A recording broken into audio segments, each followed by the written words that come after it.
day. Now we go ahead and lick and we'll get rich today. Rich, bitch. Gravy gang! What is going on, guys? Happy Gravy Day. It's Past Gravy episode 517. It's Alex and Pat, and just Alex and Pat here today because Robert is, it could not have been a better day for him. The Live Golf, the Saudi-backed Live Golf Tour just merged with the PGA. Robert had to take the day off to celebrate. Big Saudi supporter, and I guess we're happy for Robert. We'll get to that later. But he did take the week off, the rest of the week off, because he was excited about the Saudi golf merger. So good for Robert. Yeah, happy guy today. You know, he's also in Denver. He's also in Denver too. So that's why he's not here. So he's flying extra high today. Very high. Flying very high, which I don't think you can do in Saudi Arabia. I don't think you're allowed to fly high. You know what I'm saying? Like, I don't think you're allowed to do like anything. Yeah. If you're a man, I think you can do just about anything. Like you build a sandcastle over there and you're a woman and they're like, witch, killer. Tear it down. Yeah. Speaking of which, I was watching some lady. It was like it was a woman on the news. Now like they don't have people in studio to do stuff. They're like, we went to this health expert, and it's some lady on her Zoom. And like, did you ever just see somebody and you're like, looks like a witch? Like, had no reason to tell. Like, that lady looks like a witch. Like, I bet she has a cauldron in that house. For sure. I actually probably could have had one of those moments today, but my brain went, that looks like Doc's sister from Back to the Future. Yeah. Just the crazy white hair. But yeah, it could have been witch hair. I don't really believe in witches, although if you listen to my story from last week about the guy that said the weird guy from the bar that lived with a witch or whatever, I was like, maybe that just had witches on the brain, but like that lady on TV, I was just like, she kind of looks like she could be a witch. And I feel like since that, like I've seen like 2 or 3 other women, I'm like, she might be a witch. Could be a witch. They have a distinct look to them. Yeah, I was trying to think of like what the male equivalent of that is, but I think it's just like when you see a guy that's so old, you're like, dude, you should be dead right now. Like, what are you doing still living? Well, but like a wizard, I think a witch can blend in if you're not wearing the hat. Like a wizard, you got to have the beard. Well, I just meant in the sense of like you look at them, like for women, sometimes you look at him, you're like, that's a witch. For guys, sometimes you look at him, you're like, he should be dead.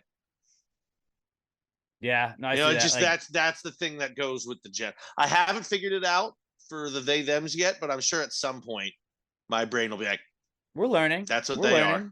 Every day we're learning more, right? Like Rick Rubin, he would be a wizard. He'd be a guy I'd look at and like, that guy might be a wizard. He's got the beard.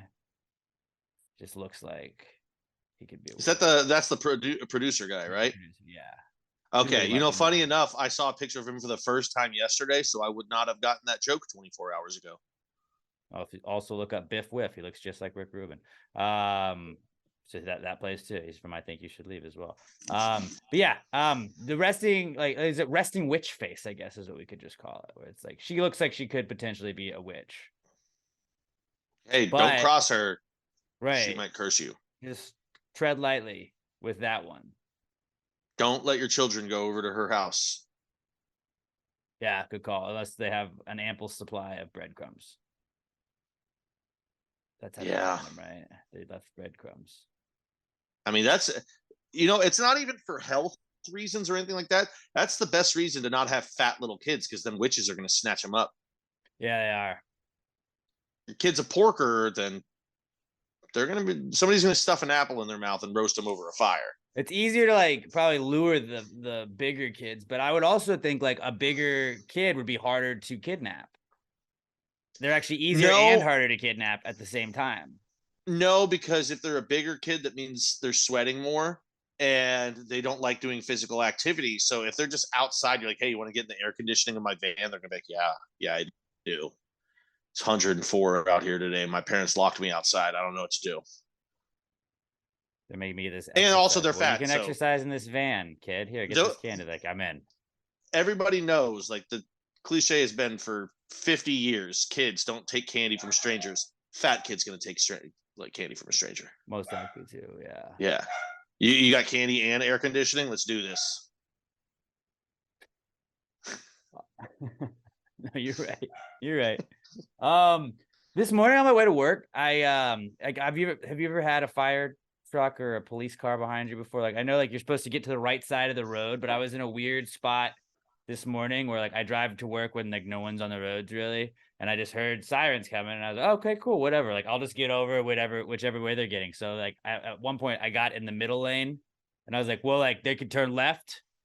They could go straight in the left lane, they could go straight in the right lane, or they could turn right in the right lane. If I'm in the middle lane, then there's no way that they're gonna like be stuck behind me. And then they switched and got in the middle lane, and I was at a red light, and I was kind of just like panicking. Like there was just panic in my mind where I was like, what do I do?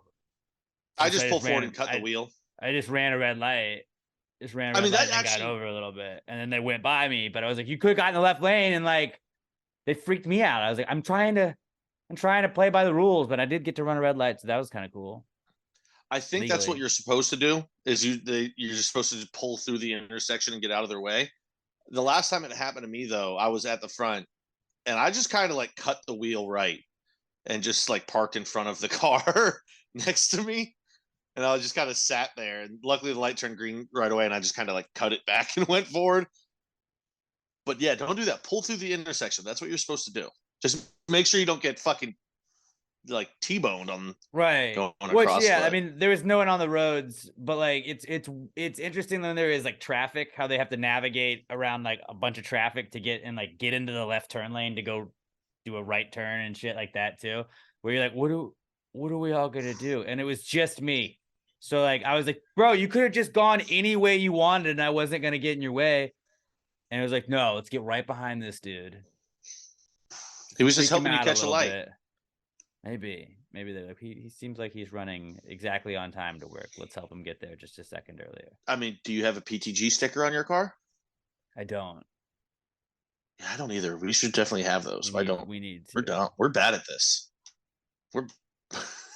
Yeah, well, you're better. I'm really bad at self-promotion. No, I used to have the sticker. Somebody gave me that decal, and then I was just fat and lazy and never put it on my car, and now I'm not 100% sure where it is. Like, but the fire truck situation, like I always feel like you should, like, it doesn't seem like something that would make you panic, but it's like, even though you know what you're supposed to do, sort of, you don't really 100% know what to do, and then you have to rely on what other people are doing too, where it's like, I don't know, there's 6 cars behind me, like, is this on me? Do I have to start the chain to move, or like, is the car behind me going to start to move? If that car behind me can't move and the truck can't get past them, do I need to be moved if we're at a red light? There's all kinds of scenarios, and you're like, is somebody dying because I didn't move? And that's always what goes through my head, where I'm just like, just get the fuck out. But in that situation, I was losing it. The only thing that ever really scares me when like, and it's not even them behind me, like it'll be, I'm sitting in traffic on I-10, not really paying attention because you're not really moving. You're just kind of zoned out. And it'll be like 2 lanes to the right of me and a little bit. They just blare the horn because somebody isn't getting out of the way, and you hear it, and your brain snaps in like, oh my God, am I blocking a fire? And then you look around and you're like, okay, it wasn't even on me. But just that like a tense dead situation. Brain moment. Yeah. Because you don't want to be the guy. Like when a cop is behind you with their lights off, you're like, fucking, what are you looking for? What are you doing? Get over. I'm going to go slower now. You have to get past me. Stop being behind me. What are you doing, cop? Like, no matter what, it just puts you on edge. Oh, public servicemen, maybe chill out a little bit, guys. Maybe have lights and sirens that aren't so scary. Yeah, just have a siren that's like, hey, coming up behind you. On your left. Out of the way, please. Part of my reach. Fucking move it, asshole! You're like, whoa, that was back aggressive again. Why did you do that? Those are the ones from up north. The more hey! Up north forget about it. Here. I'm driving over here. Put on a helmet or get out of the fucking way. I don't even know what accent that one was supposed to be. No, that was good. That played. That was like Boston and Philly and New York combined. That's a good combo, though. Yeah, you just draw out all of your vowels. Just draw them out. Say water. And make it vaguely Italian. Yeah, just throw a little bit of Italian in there, and then I always end up doing anything sort of Irish too. So it's like a little bit of hybrid of all that, and you're good to go. In the Precome segment, I feel like a lot of times it's drunk or high thoughts that we like to share with each other. I had a drunk thought that, like, normally in my phone or my notes app, I'll go and I'll type in the drunk thought that I have, and usually it'll just be like, you know, like volcano restaurant, and then I have to like decipher, like, what does that mean? You know, like then I have to put together, like, what was drunk Alex thinking? This weekend, I left myself a drunk notes app that I have now put into our little podcast prep thing. But I left myself like a full on like 7, 8, 9 bullet points with my drunk idea. And I just felt like this could be the worst drunk idea or best drunk idea ever, because obviously, like, I put great thought into this, great drunk thought into my drunk idea. And it was a drunk idea for a restaurant. And the restaurant idea, I'm going to try and read just, it says restaurant idea, ham and hammock, or ham and mock, an upscale ham-only restaurant where guests sit in hammocks. So first come, first serve with the hammocks. We don't have any tables.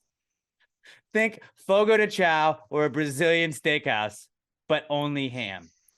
And the waiters and waitresses would slice it and then toss you the ham like Frisbees. All right, so I just right away, I'm going to improve the name. I'm going to give you a better name right now. It's going to be called Hawk and Mock, because it's like a ham hock and then hammock, Hawk and Mock. Hawk and Mock. My brother thinks it should be named Butthole. I like ham and mock.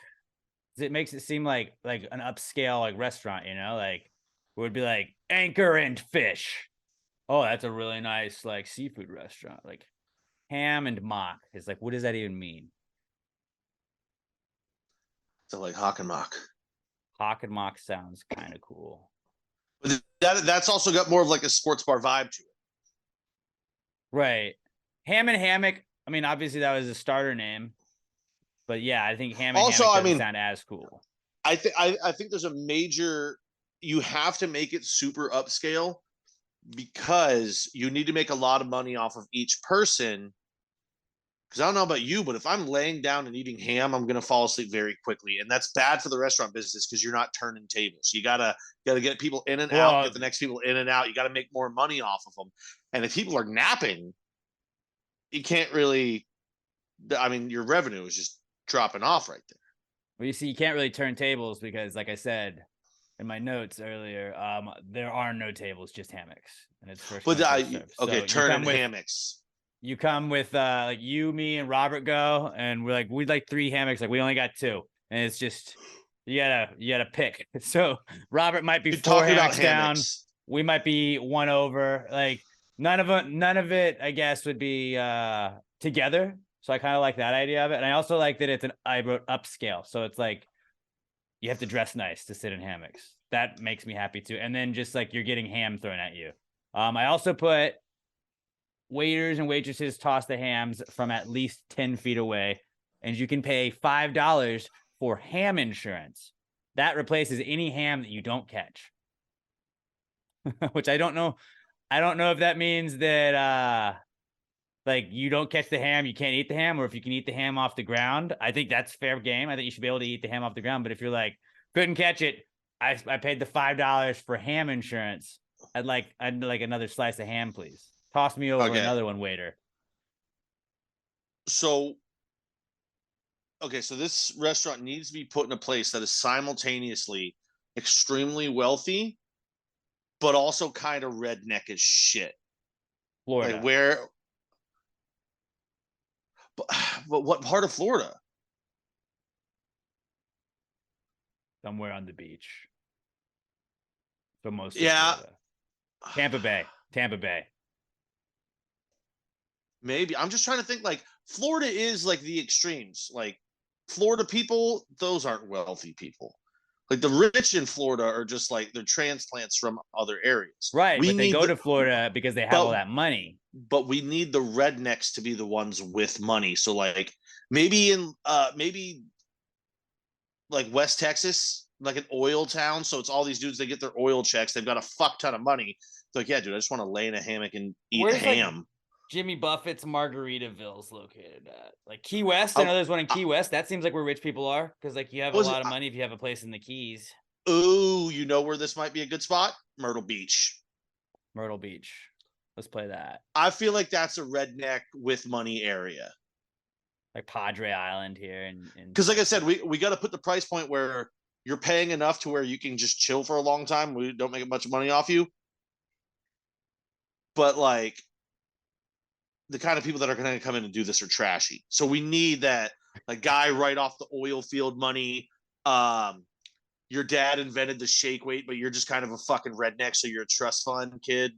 Very specific. Like that's our clientele. Yeah. Our clientele's not redneck. With they're a classy. Problem. They're classy people because they're not. No, it's rednecks. It's an upscale restaurant. It's like Fogo de Chao, dude. It's like those Brazilian steakhouses. You come in a nice outfit and then you just eat like a pig. It's not upscale. But now, no, first of all, no, you're not coming in a nice outfit. They're throwing ham at you. They're throwing ham at you. Upscale in price, not in attire. It's the most upscale ham restaurant there is, Pat. You know who our clientele is? You know, this should just be a pop-up restaurant on the infield of a NASCAR event. Because the people that pay to sit on the infield at NASCAR, those are our people. That's who we market to. Like, yeah, do we have an area cordoned off? We got a bunch of hammocks, and you can just sit in there and like watch the race on the TVs that are above your head, and you just yell ham, and we throw ham at you. The average NASCAR fan would be like, that. I gotta be honest with you, that sounds like heaven right there.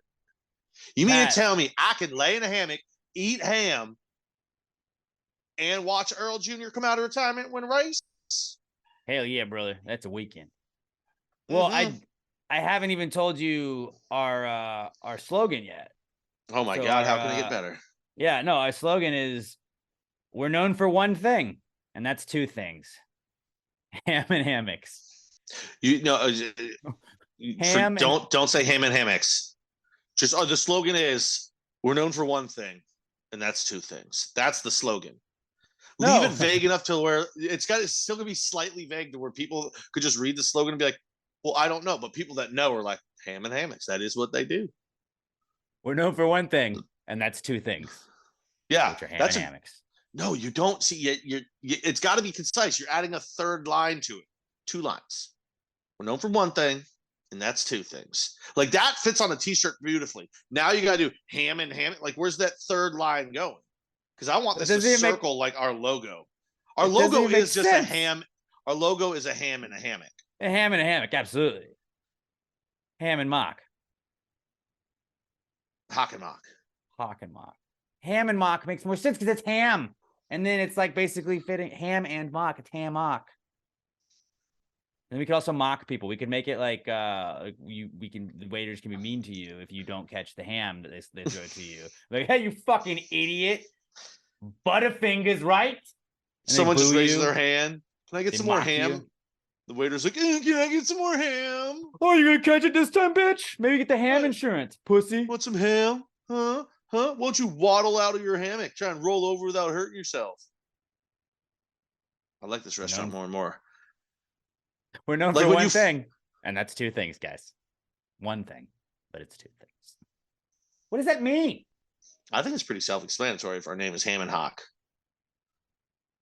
We need to make shirts that's just ham. Or ham and mock. Ham and mock.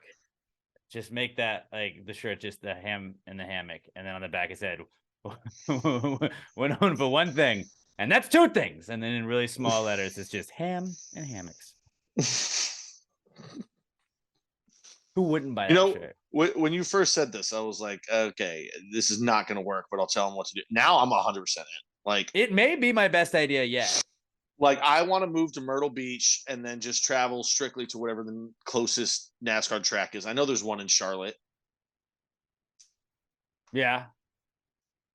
And then, I mean, all along that little belt right there's got to be plenty of NASCAR tracks. Like rednecks who golf, that's our clientele. They got some spending money. People that are country club members, but also enjoy the beach. And Jimmy Buffett. Anybody else that's into Jimmy Buffett also. Oh, yeah. Ham and Mock should really just like, he has Margaritaville cruise lines. We should just cut a deal with them. Be like, yo, let us put a Ham and Mock in all of your cruise ships.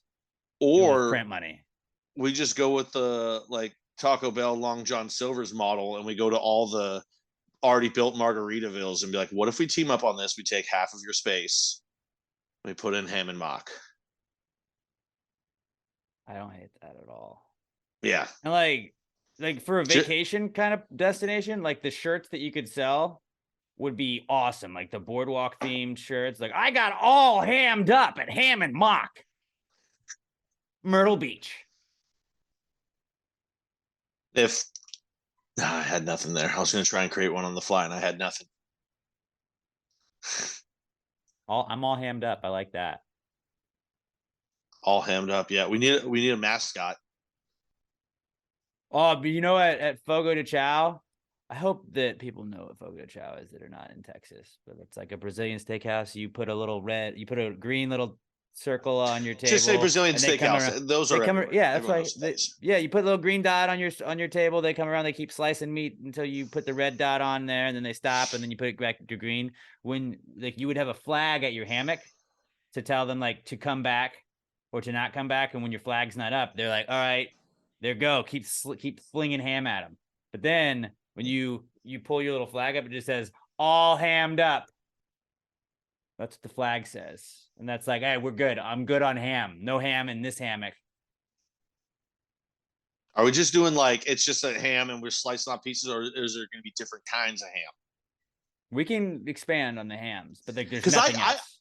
There's no appetizers. There's no desserts. Oh yeah, no, it's just ham. I kind of just like the idea though that it's just like a glazed ham. Like that's it. We have the one kind of ham and we just cut slices. People are like, do you have this ham? Do you have right, let's not get crazy. Let's not get crazy. Ham. It's just part of that for me also goes into working in a restaurant where everybody wants to modify the fuck out of their dish until it's not even something we serve on the menu anymore, and it annoys the fuck out of me. It's my dream to like have a place where people go, can I do this? And every time I just go, no, go fuck yourself. Read the menu. We got ham. You're getting ham. What do you want? Is it ham? Because if it's not ham, shut the fuck up and get out. We just have a homemade sign on the wall where it just says menu underline colon or two dots ellipses and then below ham. So when people go, can I do this or that? We just point and we go ham. Yeah. I want to be a server at this place. I think I'd be great at a place like this. I like pairing the ham with the ham because it really accentuates the ham flavor in the other part of the dish. Like, we serve rum ham too. I don't want to get too crazy, but like see, now you're branching out. You start small, but you go like honey baked ham. That's our dessert ham, the honey baked ham. But how funny would it be, you know, like at a fancy restaurant where they come out with those little like dessert pudding cups that they're like, this is our Tres Leches little cup or fruit cup one right here. This is a cheesecake. What would you like? And this is our glazed ham. This is also a glazed ham. This is a glazed ham that we've had a little slice of a pineapple we put on top of it. And this is just the honey baked ham. So 3 of the 4 are just the same. Yes. Which one would you like? On Sunday mornings, we do brunch, but it's literally just ham steaks. That's it. Like we're not even shaving it that day. It's just you ask for one and a server comes by and just double hand swings it and slaps you in the face with it. Well, I was thinking for breakfast, like you have to join a club and you got to join the Ham and Eggers Club. So it's like a certain amount a month, like you got to pay a membership to, and then you get to go and you get a nice little boozy brunch for a little bit. And you get to like flex like, oh, I'm in the Ham and Mock Ham and Eggers Club. I get to go once a month or once a week and have my VIP brunch. And if anybody asks if we have any vegan or vegetarian options, the server just grabs the hammock and flips them out of it. That's again, like anytime there's anybody that's unruly, anytime somebody won't pay the bill, anytime somebody just like won't leave, the easiest way to kick somebody out is just flip the hammock over. And I'm sorry, I'm just so we're on the same page. You're picturing a sand floor, right? I was thinking maybe more like, because I mean, lots of ham is going to be thrown around on there. So I feel like you got to have a moppable surface, maybe even turf. No, you just put more sand on top of it. Sand gets messy, dude. Well, I mean, imagine the cleanup every day. Like you got to go home, like all the sand. What cleanup? In the kitchen, the ham kitchen. Ah, dude, it's just you see. That's what we got to figure out is what is. I mean, we're just making hams, so I really, mean, it's just an oven. All we need is an oven. We don't need no, a because full. I It's just want an oven. I want just a big flame. Like, you know, when you walk into a Brazilian steakhouse and they have that, like, right when you get in the entryway thing, they're like, this is the meat that you're going to be eating. And we just got it cooking. We just got hams lined up over a fire when you walk in. So you can always see it. And then you just go grab the ham off a big skewer. The waiters and waitresses do. They get their little knife and they start going ham on the ham, tossing out ham like a frisbee. What's the, Again, there is no handed. You're not handed the ham. It is from 10 feet out at least tossed to you. If you don't catch it, you can pick it up off the ground and eat it, but you can also pay the $5 ham insurance, and then you're good to go. And then they'll be like, hey, don't worry, we'll replace that on the house. what's the name of what's the name of the famous barbecue place in Round Rock? I'm drawing a blank. Don't know. Oh God, this is gonna fucking kill. But okay, so anyway, what like in the restaurant they've got this just giant open pit that's always got like meat. That's it. We have an open pit fire and just like hams hanging from hooks above it and shit. But then also some pieces that are like on the like grill plate or whatever the fuck you call it, like at different levels. We've just got the same ham at different heights, just hanging all fucking over it. I like that. Ham and mock. It's gonna be a thing. I mean, really, like when you were saying floors, obviously the beach-based locations we're gonna probably have to have sand floors. That makes sense. See, that's kind of what I'm saying. because You want a restaurant location? also, like we want to go Texas Roadhouse. Can you imagine how fun a Texas Roadhouse would be? Texas Roadhouse situation where you just go in, you're like, yeehaw! We got all like the tile floors, but they're just tossing fucking hams. And again, hammocks only, no tables. Can we get a table? Get the fuck out. No, we don't have booths. We have fucking hammocks. Well, there's 6 of us, and there's only 2 hammocks available. You can all squeeze in there, and you can get the fuck out. I'm just picturing servers just whipping ham at people, and That's that's gonna be fucking hilarious. And you're just getting hit by other people's hams too. You got hammed. Got hammed. Ham it to me. Awesome. Ham it too. Yeah, it's perfect, dude. It's perfect. You get a ham, like a pig mascot. I got hammered at Ham and Mock. That's a vacation shirt right there. Like Chewy's has all of those shirts on the wall that you can get. Like that, like we just made like 6 shirts just in the brainstorming of this, like just touristy shirts. All hammed up at Ham and Mock in Myrtle Beach. I swear to God, me and you should start a marketing firm. Hammering firm. And it's just us coming up with ideas, and the rest of the firm is the people that will actually implement the dumb You shit got to that figure we it out. say. We're pitching. Yeah, we're a think tank. I'm But an idea guy. Somebody design the shirt for us because I will absolutely add that to the Past Gravy store. But you think I'm not gonna buy a Ham and Mock shirt? Like that's our new Frankie Ocho seller right there. And we're gonna fucking figure a way to open this. Somebody else in the food industry that wants to go in with Pat. Oh, Pat's one guy. We need multiple food industry people. Bounce some ideas off of. We need some funding.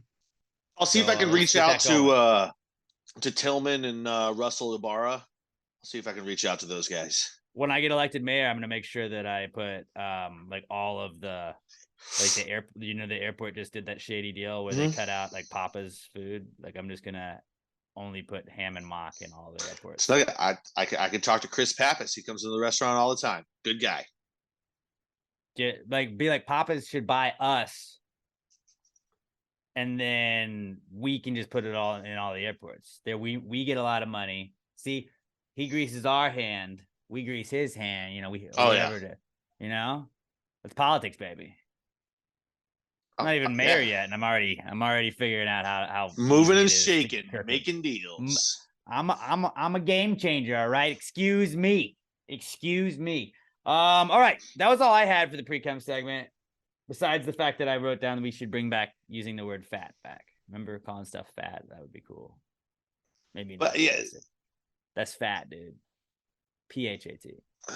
The only reason I'm against it is I think we've got too much actual fat positivity going on these days, and I don't want to give them any more. Like as a fatty, I think I'm allowed to say this. Stop putting us in ads. Nobody wants to see that. I don't want to see extremely large people wearing bathing suits.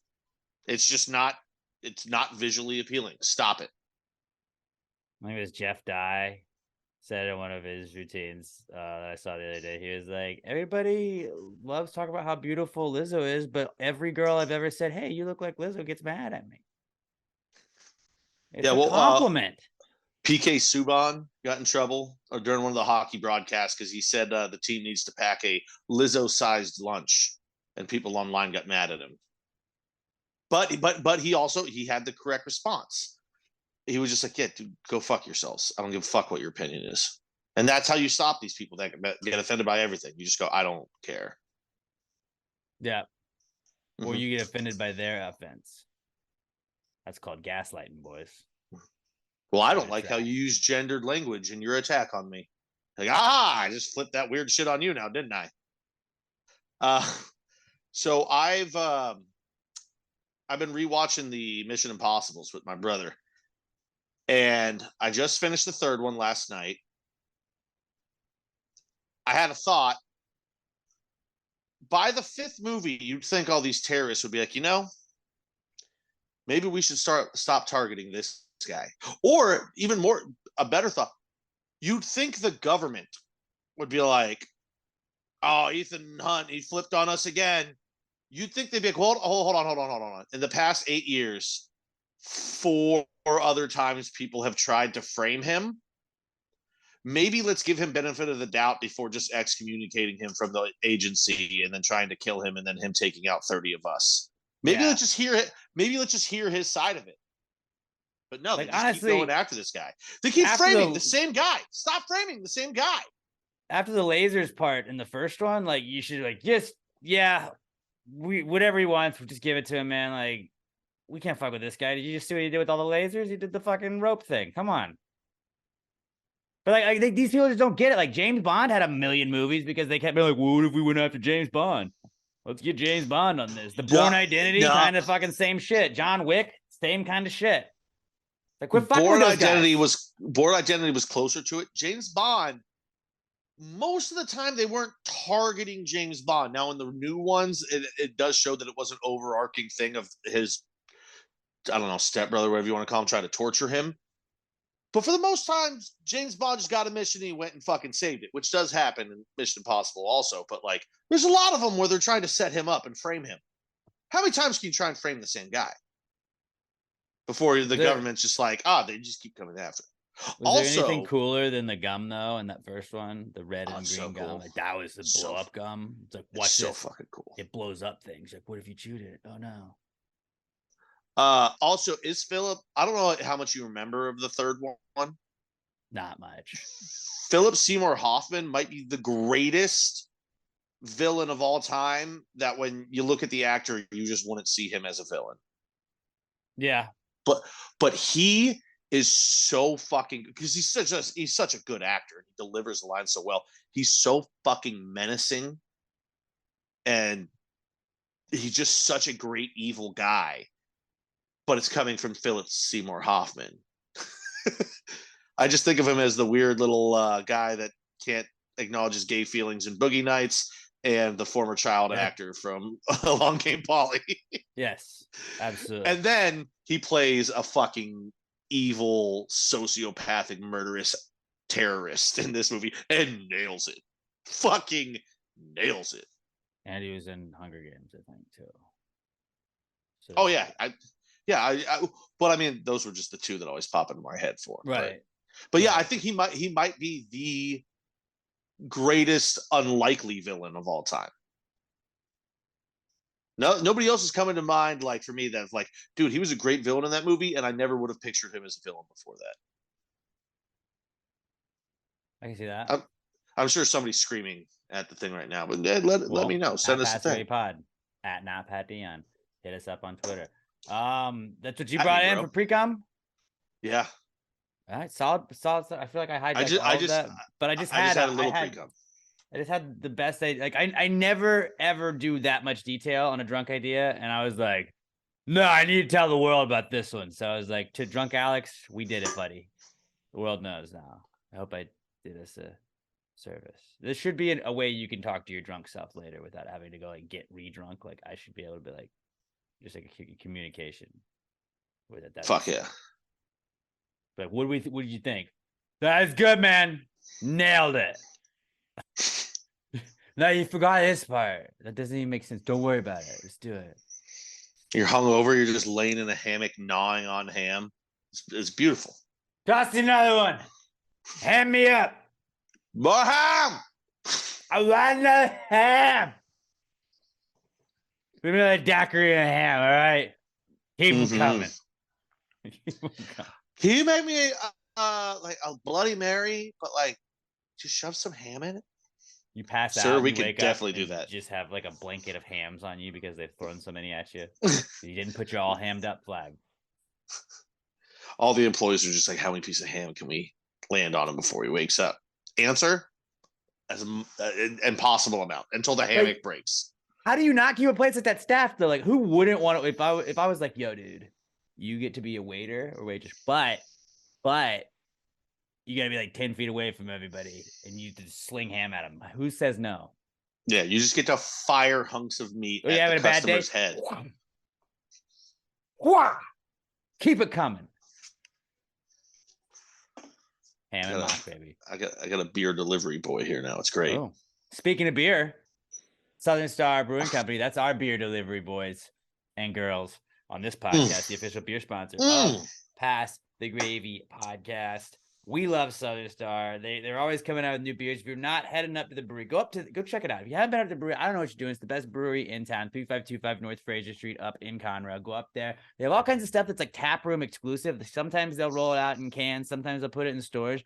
But like a lot of times they try everything at the tap room in a smaller amount, see who likes it. And if you go up there, you might get something you may never ever get to try again. And I guarantee you, if you've been 2 weeks ago and you go back this weekend, there's gonna be a ton of different beers. They're always trying new stuff. That's what I love about Southern Star. Like you have the strawberry bombshell blonde. I love that. That is my favorite. That's my go-to. But sometimes I want to change it up a little bit. Maybe I want to go with a regular bombshell blonde. Maybe I want to go with a Sunday brunch or a Southern brunch. Maybe I want to go with that. Maybe I want to go with Into the Woods is their new one they got. I don't have it in front of me something like that. They got all kinds of awesome stuff.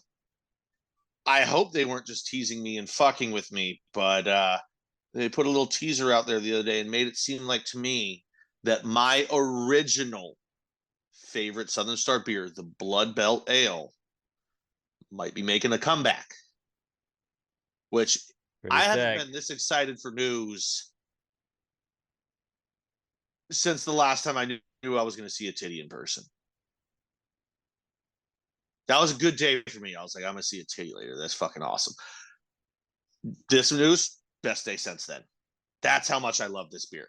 Like I'm crushing bombshells right now, the original Bomb Blanc. I don't think anything will ever compare to the Blood Belt Ale for me. So I am on like cloud. If this doesn't happen, I might assault Keith next time I see him because they got my hopes up. No, you would never. I said in the post, I was like, don't get my hopes up. And then they sent me back like, I don't know, the eyeball emoji or whatever the fuck it was. And I was like, dude, we doing this? But you know what? Even if it doesn't come back, like you said, we got the bombies, we got the Buried Hatchet Stouts year round, we got the Strawberry Bombshell Blondes, which I think is technically the official beer of this podcast because we saved its life and made it a year round one. True. But we got like 76 different fucking beers to go from. Like you said, always rotating in and out. It's a fucking beautiful thing, man. It's beautiful. And it's getting beach, pool, floating season. What you can't take to the pools and the beaches are glassware. There's always signs like, no glass allowed. Well, a lot of these places you get your beers from, they only have them in glass. Southern Star First to Can Craft in Texas, all they have is cans. So you're never going to be like, oh, shit, I can't take this here because it's glass. Southern Star, glass proof. 100% good to go at any camping, anything like that, any pools, anywhere where you're not allowed to bring glass. Don't worry about it because Southern Star doesn't have glass. They just got cans. It's perfect. If you drink it at Southern Star, tag them. They're at Southern Star Brewing Co. and at Southern Star BC on Twitter and Instagram. Let them know you're supporting the people supporting the podcast. Tag us at Pass Gray Pod. Let us know you're drinking our sponsor's beer because it's the best beer in the world. You're just crashing on the couch, crushing a Southern Star. Hit us up. We want to know about it. We'll retweet you, give you a shout out. Southern Star Brewing Company, the best beer in the entire world, the official sponsor of the Comeback Kid segment. It's the Comeback Kid. The Comeback Kid of the week. The Comeback Kid of the week. Bitch. Our first Comeback Kid this week is unions. Welcome back, unions, because I don't know if you knew about this, Pat, but Taylor Swift fans are unionizing or attempting to unionize. This came out yesterday. This is from Los Angeles Bay, B-E-Y, and this is from the TSFU group, and it says, fans do the vast majority of promotion and marketing for Taylor Swift without being compensated. Yet we as fan workers, I love that we're fan workers. We're not just fans this is our hobby where we go online. Yet as fan workers, we still have no formal bargaining power in the music direction or brand identity of the celebrity we collectively created. They are now claiming that they created her. We deserve a voice. The Taylor Swift Fan Union offers fan workers the ability to collectively bargain for creative vision of Taylor Swift that better aligns with our shared values. The TSFU also demands the recognition of our labor through compensation and health benefits. So now they're getting benefits too. The need for workplace safety. Recently, many fan workers were harmed by Taylor's unilateral decision to date an alt-right extremist without union consultation. The TSFU unequivocally stands against hate and will work towards a future where this kind of workplace violence never happens again. Again, no workplace violence happened because where they are is not a workplace. They're on their computers, and the violence was that Taylor Swift dated somebody and didn't ask them if she could date them. So that's the violence that they're talking about. Continuing, they have a couple more slides I'm going to read through. From fan fictions to fan realities, as fan workers who have dedicated countless hours to studying and constructively criticizing Taylor's celebrity, constructively criticizing, which means attacking any dude she writes a song about. We are uniquely well positioned to offer creative suggestions for her career moving forward. That's what a manager is for. She's hired those people. Who better than fan workers to determine what fan workers want and need? The need for reparations. All right, here we go. The TSFU also seeks remuneration for previously uncompensated promotional labor. This includes fan workers' fair share of revenue for album sales, streams, merchandise, and concert tickets, none of which would be possible without the labor of the TSFU. Healthcare for fan workers. Many fan workers are still processing the trauma of Taylor's associations with the alt-right, despite Emma is a Taylor Swift fan and she's just listening to read this shit like, what the fuck? Many fan workers are still processing the trauma of Taylor's associations with the alt-right, despite her previous commitment to Black, Indigenous, peoples of color, and LGBTQIAA2S+ allyship. The TSFU looks to establish emergency mental health services for all of those still suffering, including therapy and hospitalization costs.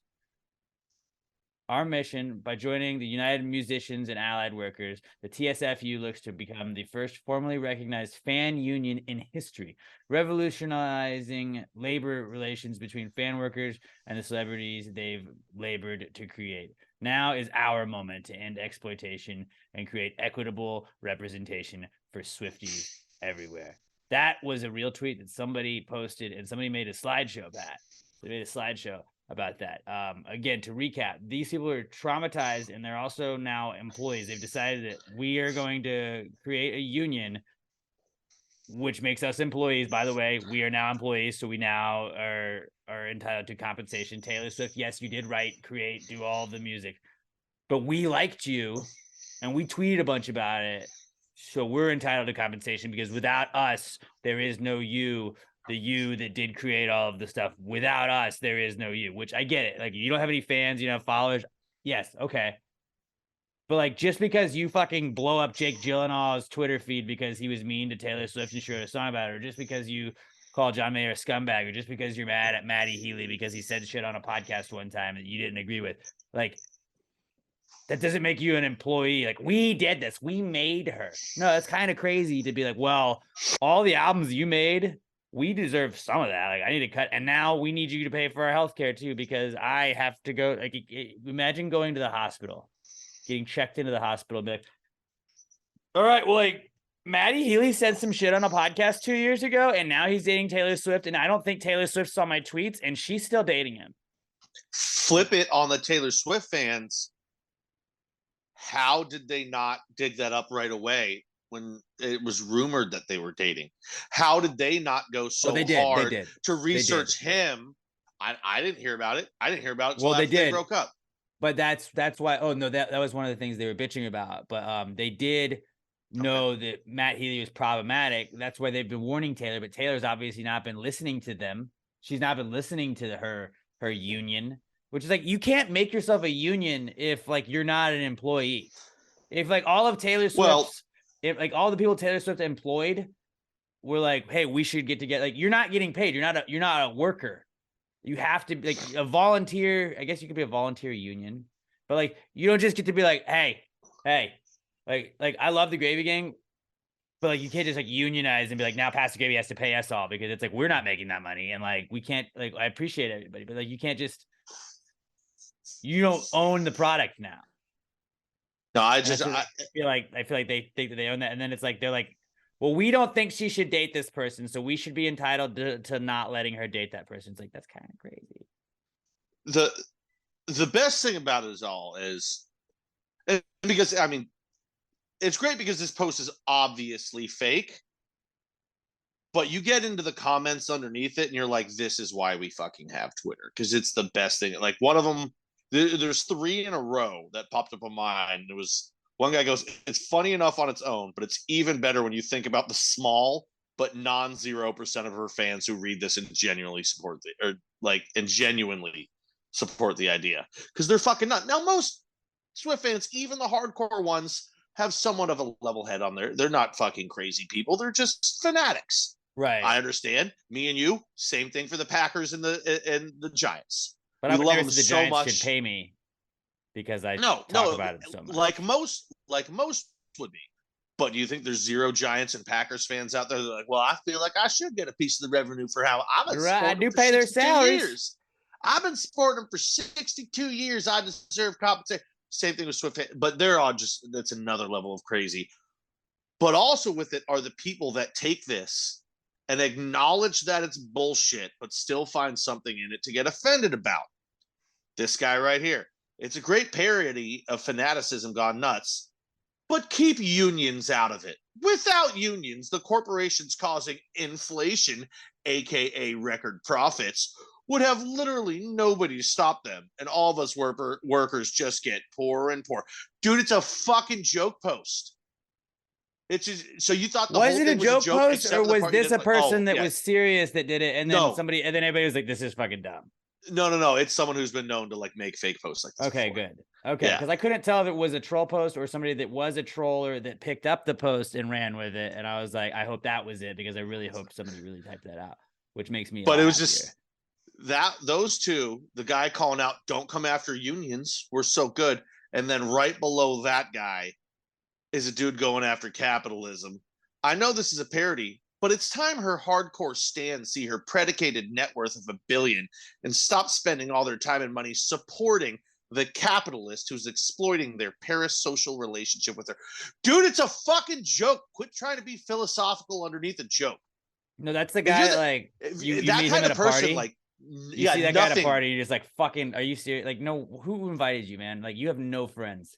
Those people actually, the capitalist infrastructure based off of what the corporate shills have allowed in this country and the tax write-offs for the rich, that's really what's creating this lower middle class deficit that we have in this country today. I'm like, I don't fucking care, man. I want to watch the fucking basketball game. Shut the fuck up and get out of my face.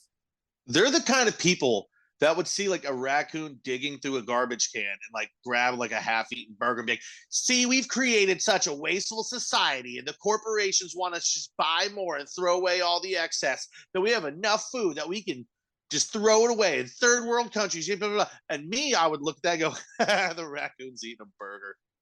Yep. Which do you think is the healthy like mindset to have? Like, I don't know how like people could go through life like that, where everything they see is viewed through a lens of, well, I got to keep my heads up in case there's something societally wrong about this. I don't know. It's a fucking raccoon eating a burger, gotta be man. exhausting. Well, like when Dude, every it's year so bad. we always talk about how the best halftime show at any football game is the dog, or is the monkey riding the dog. And Every time. every year when that happens, you see like the video of like the monkey with a little cowboy hat. He's got the chaps on sometimes. He's holding on to the dog. The dog's running across the field. You're like, yeah, dude. And then there's always like a million comments under, this is fucking animal cruelty. The fact that these animals are bred for this and for this and shut the fuck up, dude. You're ruining fun. You're ruining fun, all right?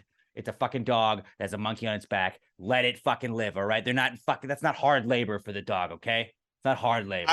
The dog's gonna get pats. The dog's probably got a bunch of treats. The monkey's gonna get a ton of bananas. He's getting all kinds of hanging on. He's gonna hang on to whoever he wants afterwards. Like, fucking chill out, all right? It's entertaining. I know I'm not exactly the target of most of the halftime shows at the Super Bowl, but like the weekend was great. There's been some good ones. Some that tell me we wouldn't get just as good viewership and people wouldn't love it just as much if instead of spending the millions of dollars it takes to put on there, we took like 8 Australian shepherds and put monkeys on their back and saddles and just let them chase each other around the field while the Benny Hill theme song was playing for 20 minutes as a halftime show.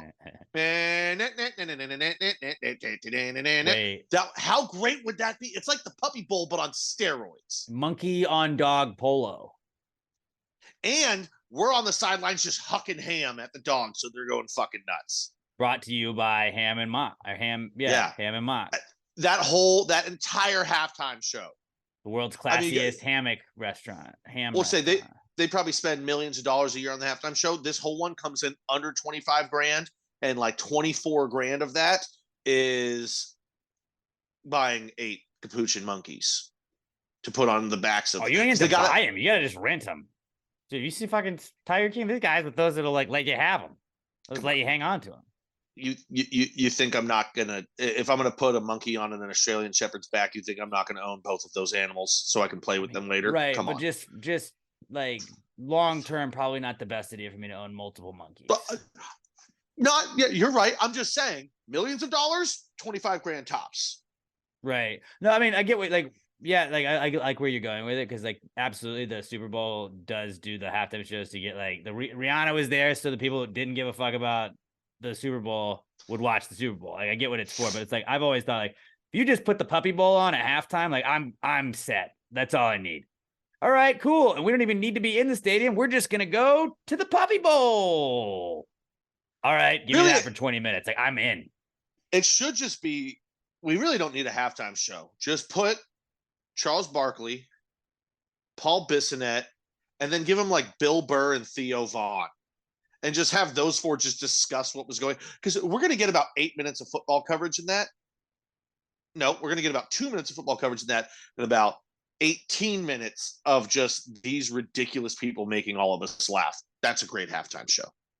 If I was ever in charge of halftime shows, like I would do the dumbest shit for all but like 2 halftimes. And I would just spend all my budget on 2 awesome fucking halftime shows where I'd be like, the rest of them, I'd be like, Monkey Dog, let's do that. Let's run it back out. All right, cool. Now we're like I was in awe watching Clutch the Bear at a Rockets game just shoot half-court shots off of a ladder for an entire commercial break. And I was like, just do that a whole halftime.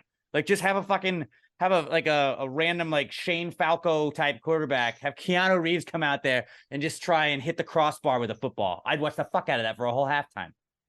Honestly, you know what would be better? Just put Cirque du Soleil out there, dude. That shit is incredible. Dude, that's gotta cost money. It's gonna cost money.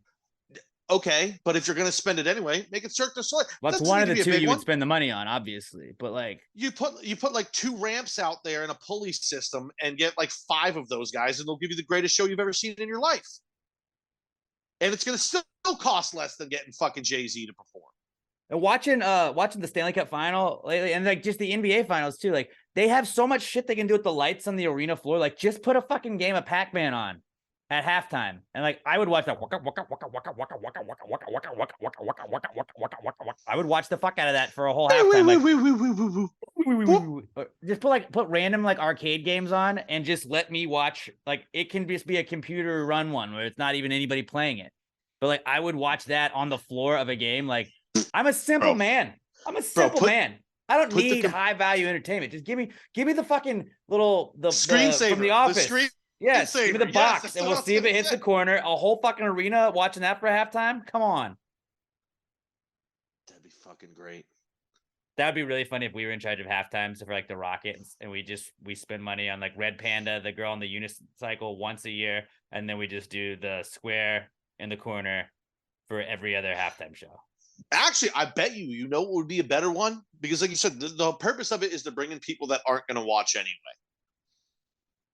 I think there's a greater, instead of getting like a pop band, like somebody that's going to watch that, I think there's a bigger segment of the population that doesn't watch that you could bring in. Get like 4 of the top gamers and have them just play like free-for-all Halo for 20 minutes. And I think that would bring in more people than what the halftime shows do. And like you said, shit ton cheaper. They're just sitting there. It projects up on the big screen above board, and they're just shit talking each other playing games. Dude, gaming has gotten that big. I don't even think you need the biggest gamers because, like, you don't have to spend the money on it, man. Like, if you just had to, well, you want it to be a good quality product. Just run it like a sim. Just run a sim, and like nobody has to fucking know. I don't know. Oh no, but see, that's the thing. If you get gamers that have a big following, they have a big following. They're going to bring in all those guys and gals and everybody that doesn't give a shit about football, but they're like, oh, Tim the Tap Man's going to be playing during halftime for a, I don't know, $100,000 prize for a 10-minute game, him versus 3 others. People would tune in for that shit. And it would do dude, you see the kind of numbers that people do on their streams?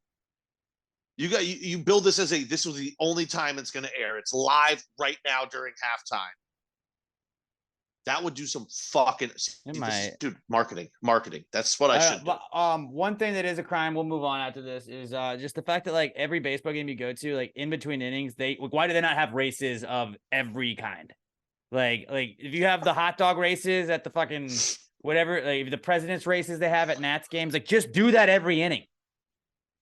Like give me 9 of those. I don't like give me the fucking Ford trucks racing at the Astros game every inning. Like, all right, guys, it's the middle of the third. You know what that means? It's time for another fucking truck race. And we're like, let's go. Just give me that, and then you get the bat or the which glove is the ball under. Like, give me those every single time. There should never be an inning or a half inning that there's not one of those two things. And I know you roll this out in Vegas when they finally get the A's, and it's goddamn they're going back and forth. But you roll it out. There's an official in-park ballpark gambling app, and every, like you said, in between every inning, there's something that you can bet on. That would be fucking electric. Like, and you know, eventually every stadium is going to get like an in-stadium sports book. Dude, just do that shit. Every half inning up on the Jumbotron, I can just fucking bet on the red truck, the blue truck, and the green. Like, come on. I'm down for that so hard. I can bet which hat the Goya bean's going to be under. Let's do it. Sick. That'd be great. Unions, though. We got to halftime shows, I guess, are back too. But unions also back this week. Next comeback kid is tampons because dudes are wearing them now. Now dudes are wearing tampons because I guess that this was like over the weekend. They were posting pictures of dudes who were like, yeah, I use these to get, they called it gooch grease. And it's like, it's just gooch sweat. I don't like man. that. Like, guys have gooch sweat. We've always had gooch sweat. It's not like a new thing, but it reminds me of like when like Gen Z just like, oh, look, this is the peanut butter and jelly goes good together. Guys, I made this sandwich. It's like, guys, my taint's sweaty. Yeah, man, everybody's tank gets sweaty, dude. We just deal with it. I don't know. I mean, I guess if you want to use tampons and put them in your gooch, I just don't see how it really helps. Because like I saw somebody was like, well, it saves your underwear. Like, what are you shitting yourself or are you just sweating? Because if you're sweating, you just wash it. Yeah, no, I mean, don't get me wrong. There's days when I take them off, and yeah, a little bit of a streak. It happens like that sometimes. It's like, all right, I guess my butt was leaking a little too. But most days it's just sweaty. Like it's just sweaty. Like if you wipe and clean properly and you don't have diarrhea that day, you shouldn't be shitting on your pants. Right.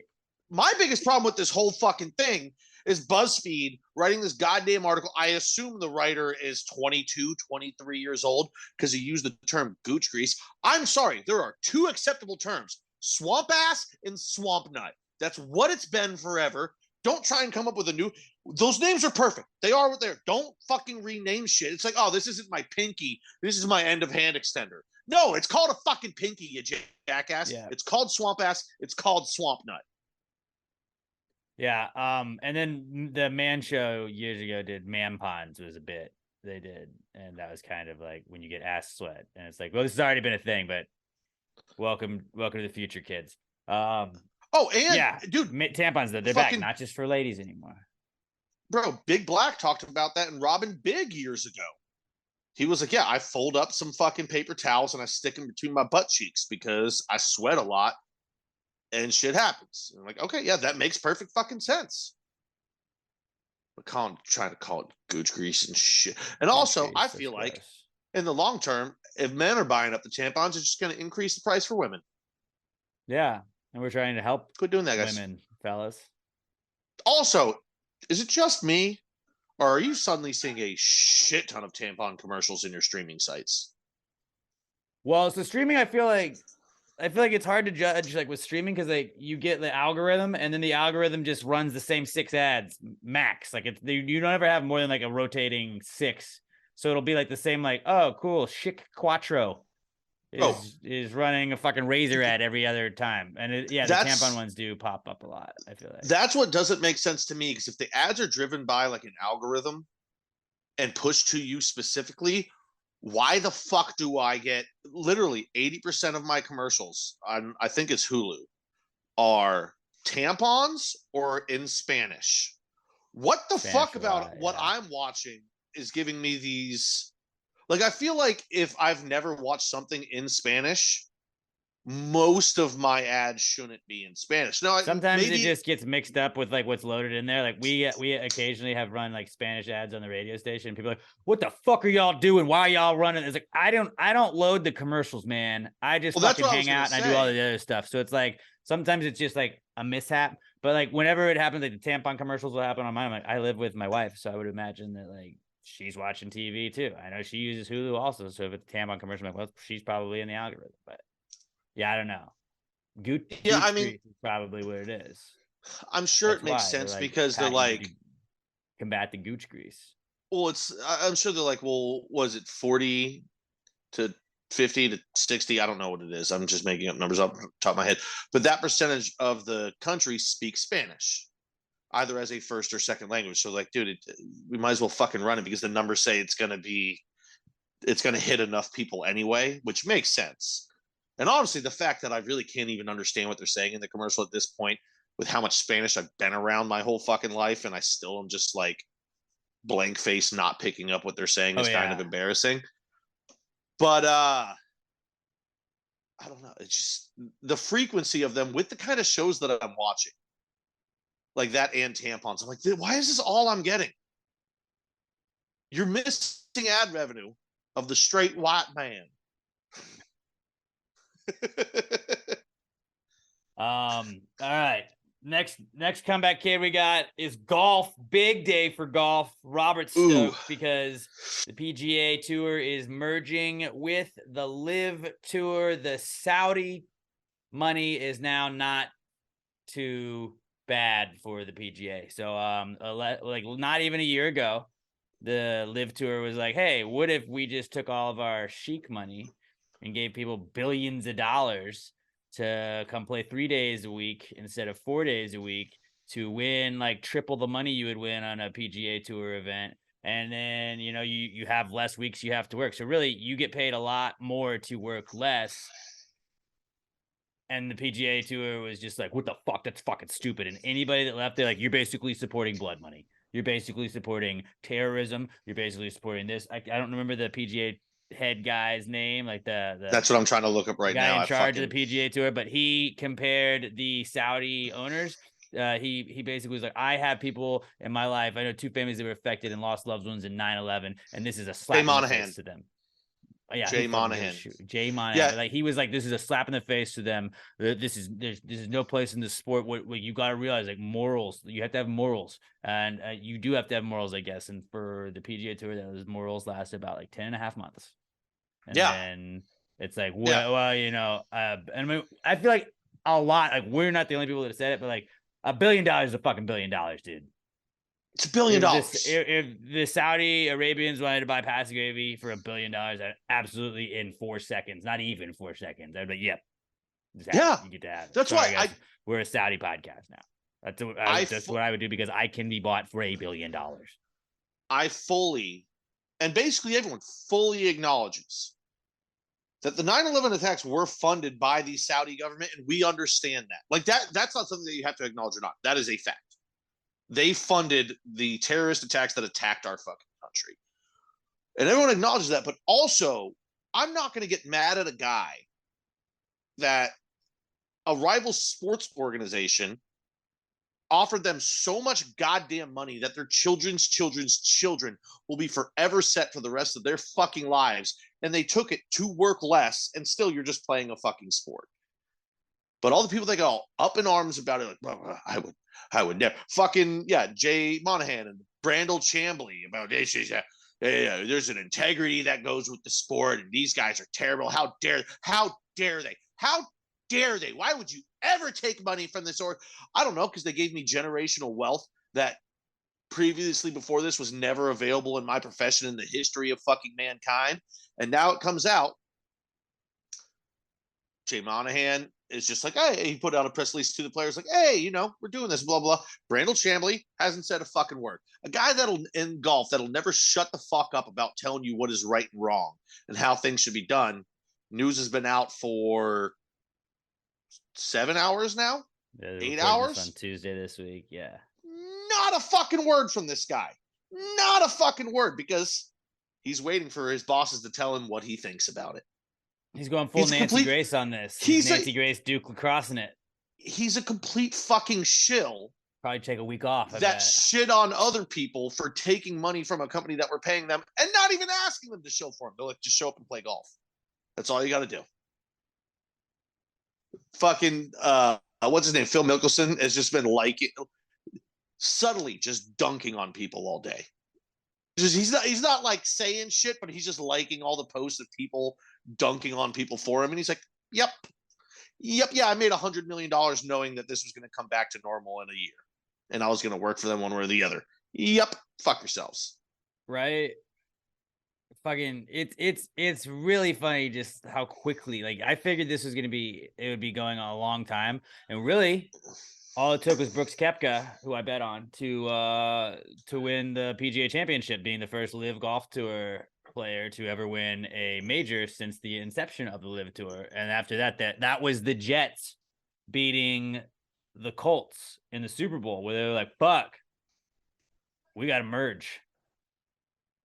And Brooks Koepka did that. Brooks is the man. Is Joe Namath. Brooks is the fucking man. He's just a dude. What a great guy to bet on.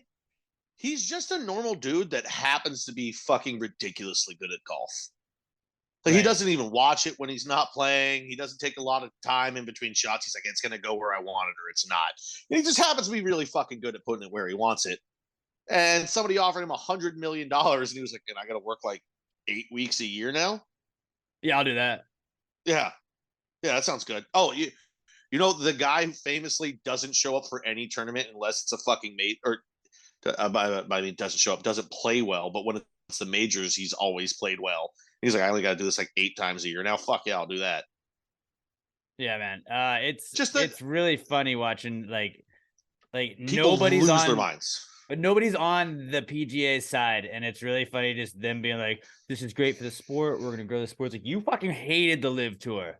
You wanted anything that you could do to take it down to happen. And now you're like, oh, we're buddies. Nah! It's like, because you got your pockets lined a little bit. Turns out money rules everything. So yeah, you talk so much morality, shit about the tour. 0. Money, Oh, a yeah. million. Oh, so like 99.9% of any other situation in the history of mankind, money beat morality. Yeah, it's how it always Money happens. is undefeated. Yeah, like you can't.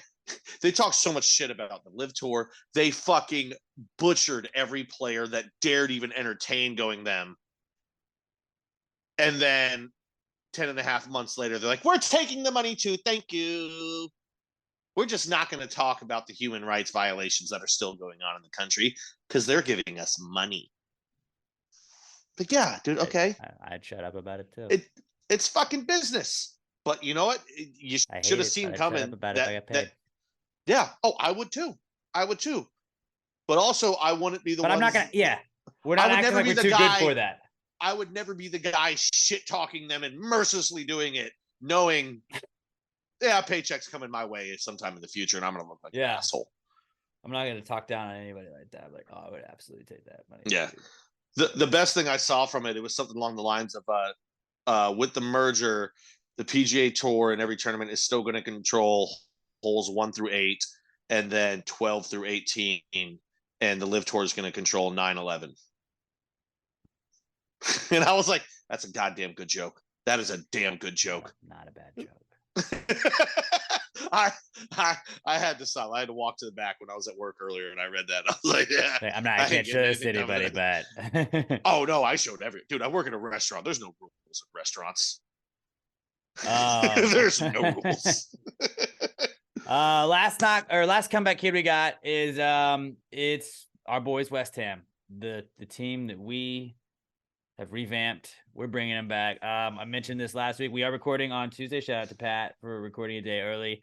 West Ham plays in their first European final in, I believe, like 47, 60 something years. It's been a very, very, very, very long time since West Ham has played in a European final. If you don't know what that is, there's the Premier League that West Ham is in. Then you can play in the Champions League, you can play in the Europa League, or you can play in the Conference League. You have to finish high enough in your league to get qualified for that. West Ham is playing in the Conference League. We're playing Fiorentina of the Italian League for the final. They've been playing this league all season, and this is it. So they win tomorrow. They get to hoist a trophy. They've never gotten to a game as big as this in the entirety of us supporting West Ham. So this is huge for us. And I mean, really, they were a team fighting off relegation 5 years ago when we supported them, and now look at them. I'm going to need you to ask your wife, because I am. So holy God, it has been about 5 years, hasn't it? Yeah. So for 5 years, I've been saying I was going to go to a game, and now that we're finally in some sort of championship, I'm showing up tomorrow. I'm going to need you to ask your wife if she's got any sort of face paints or just paint in general. Now that I got the bald dome going on, I think we paint my head tomorrow for the game. I feel like you go to a Party City. Go to a Party City. I'm not putting any effort into this, but I'm saying if your wife happened to have some extra like black paint. Well, no, just like black paint or paint. I'll paint my fucking head. I don't care. I just want to put like, come on, you irons or something on my head. So it looks like I'm a super fan, but really I'm showing up for the first time in 5 years. Yeah, you should have bought like some gear. I have a scarf. I'll bring a scarf. I'll rock a fucking scarf. I'll fucking turn that scarf into a turban on my head and rock it.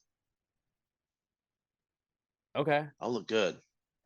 Maybe I just get a Sharpie. Oh, no, I can't do Sharpie. That's not going to come off, and I don't work. Yeah. No, I'll figure something out. Nick's Place, but I want to Rocky Ridge Road. Painting my head. June 7th, 2 p.m. Central Time. If anybody is listening to this ahead of time, you are more than welcome to come have some beers with the boys. And we're going to be watching West Ham. If they lose, I'll be very upset drinking. If they win, I'll be very happy drinking. We're gonna buy some bottles. We'll get some cigars.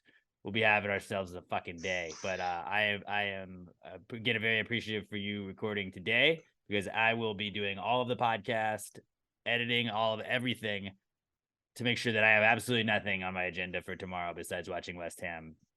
And I'm very excited, and I'm also very nervous. So who are we playing? Fiorentina. Okay, so in my head, I'm thinking the ideal way this can go is like 10, 15 minutes into the game, we're up 2-0, That'd be great. And we can just get obnoxious with it.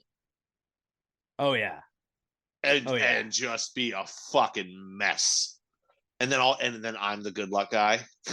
No, dude, yeah, we need you to be a good luck guy. We need you to be the good luck guy. Oh, dude, I'll be the guy that's like, okay, let's rally. Everyone change seats. I'm basically gonna be the guys from Celtic Pride. I'm gonna be like, everyone move. Good. No shit, that didn't work. Everyone move back. Move back. That's gonna be a good time. Very excited, and just, who would have thought when we supported this club years ago, but not wanting to be some bandwagon ass bitches, that now we're one of the elites. Maybe I'll just buy a copy of Green Street Hooligans and tape it to my shirt. Yeah, just print out like the West Ham badge and just tape it to your shirt. No, I want it to be Green Street Hooligans. I wear a shirt with Charlie Hunnam's picture on it. Not even from that movie, just a picture of him. Just have the Lord of the Rings. Got Elijah Wood on it. He's in Green Street Hooligans. Dude, 6 degrees of Kevin Bacon. It all works. Watch Green Street Hooligans. That's basically the reason that Pat said we should be West Ham fans, and I hadn't seen it until he said that. And it's free on YouTube, but like, not a great movie. Really corny movie. Not a great movie at all. Excuse me. No. Yeah, it's obviously not. But you should have to say not. The movie is what it is. If you watch that movie being like, well, it wasn't cinematographically great. It's fucking a movie about soccer hooligans, okay? Fucking temper your expectations and enjoy it. But I think we should both watch that tonight. All right. To get ready for it. Doing some editing. Yeah. Elijah Wood windmill punching and just connecting and knocking a dude out. It's the funniest fucking.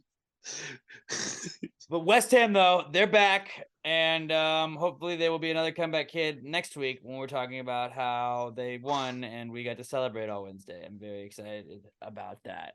Moving on, let's go to the not cool segment. A lot of stuff in this world will make you say, hey, man, that's not cool. But one of those will never be Little M air fresheners. They are the best air fresheners in all of the land. You're driving around with those little baby back bitch little fucking green trees or yellow trees or black trees or whatever it is you got on your rearview mirror. Fucking rip those things down, throw them on your passenger side, and go over to littlemshop.com, littleemshop.com. Order you some air fresheners. You're gonna get free shipping on orders of $10 or more. And when you use our promo code PTG69, you're gonna get 10% off of your order. So you're gonna get 10% off your order and $10 off order and free shipping on orders of $10 or more. Go get some air fresheners, get some compact mirrors, get some stickers, get some custom keychains, just get some regular keychains, all kinds of awesome stuff. They have digital prints, all kinds of cool things, a little bit of this, a little bit of that. Head over to littlemshop.com. I promise you, you will not be disappointed. Little M air freshener is the best on the planet. Promo code PTG69 at littlemshop.com gets you 10% off your order. That's littlemshop.com. If you get something from Little M Shop, tag them on Twitter. They're at Little EM Tweets, and on Instagram, they're at Little EM Shop. Let them know you're supporting the people supporting the podcast. littlemshop.com. Promo code PTG69 for 10% off your order at littlemshop.com. littlemshop.com, the official sponsor of the Not Cool segment. Not cool, man. Dude, that's not cool. Not cool. Not cool. Dude, that's not cool. Not cool, man. Dude, that's not cool. Not cool. Not cool. Dude, that's not cool. Not cool. Not cool. Let's start off with some listener or viewer submitted not cools. If you're listening to us, don't forget to head over to the YouTube channel, Pass the Grade Podcast on YouTube. Just search it, or you can go to youtube.com/@PassTheGradePodcast. Make sure you subscribe to that. We're trying to get to 500 subscribers. If you are watching us, appreciate it. Thank you, Robert, for doing this while you were up in Denver. But if you're watching, go and hit listen to us on iTunes, Spotify, iHeartRadio, wherever else you listen to podcasts. We want views, we want listens from all you guys. So hit us up, please help a brother or a couple brothers out. But we're gonna read some of your not cools. If anything happens to you, you stub your toe, that's not cool. You get run over by a bus. Also not cool. There's varying degrees, but we like it when you share your not cools with us.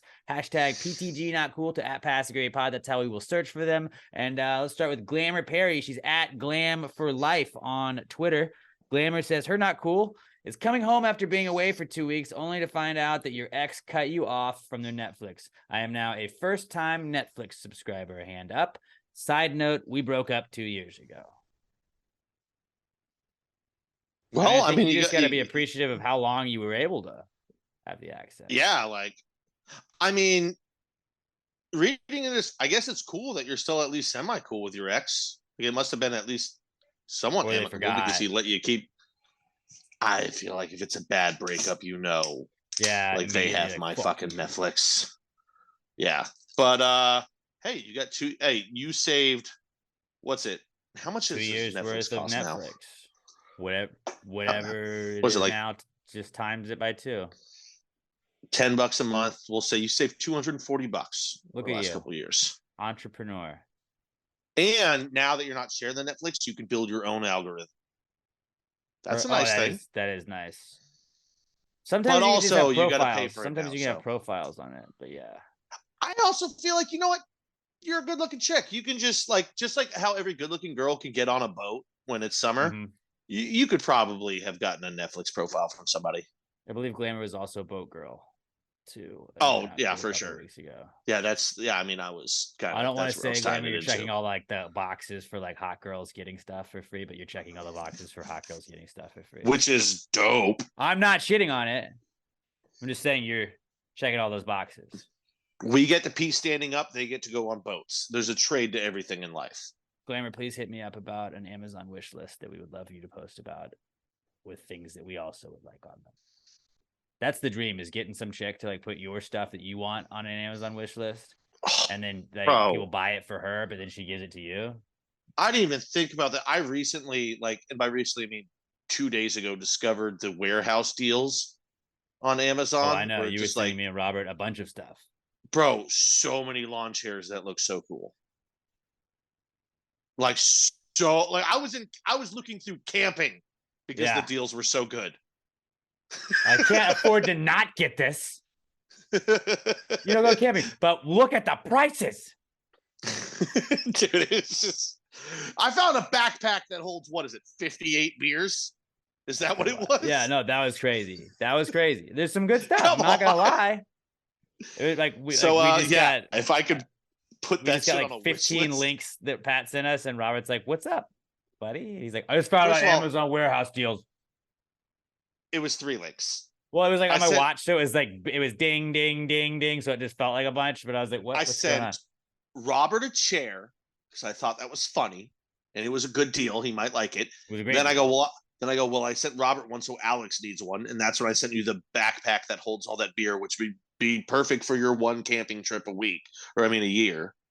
And then I found a lawn chair with a canopy on it that I sent to Robert because I think that would just be really funny on camera. I would also think, yeah, that'd be great. So it's 3 fucking but don't get me wrong, I sent 14 others to my group chat.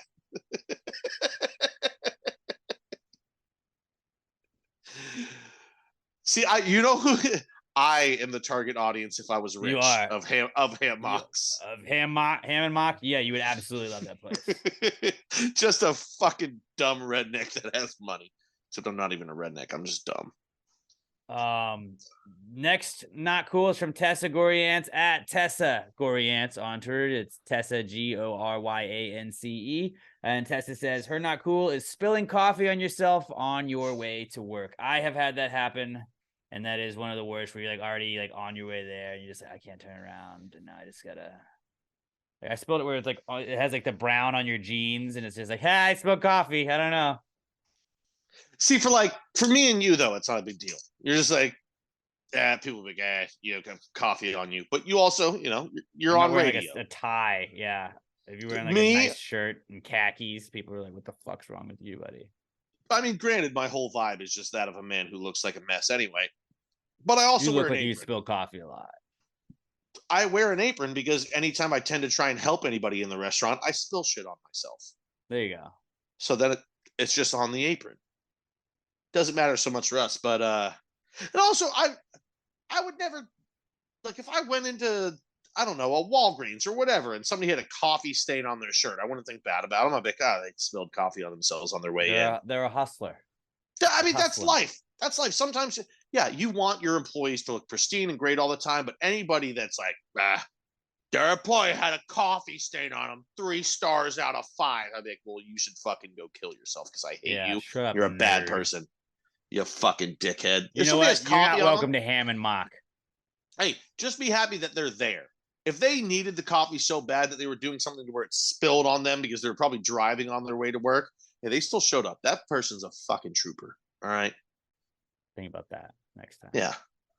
So Tessa, you good, girl? You Yeah, good? You good. Next one is from Mikey Paul. Oh no, this is it was Mikey Paul at It's Just Mikey P on Twitter. And Robert, he attached a photo to this in the prep sheet. If you want to go grab the photo I've put in there, I put it on the video version. Mikey says, my wife called me freaking out because we had a big old nope rope snake, a big old snake hanging out on the back porch. I wasn't home at the time, but luckily my father-in-law was able to take care of it. Almost had to call in Frankie Ocho and Associates. Frankie Ocho and Associates can remove a snake from your back porch. Absolutely. I keep staring at that's the a big picture. old I don't know snake. why. It's a big old snake. Mikey, I'm not gonna lie. If I find a snake, I'm fucking calling you too, dude. I will scream like a little. I've talked about it before. I scream like a little girl, and I jumped up and flapped my hands up and down last time a snake was by me. I don't fuck with snakes, man. Don't fuck with snakes. Like literally, I'm looking at the picture Satan and like was my toes are curling. I want to pick my feet up off the ground.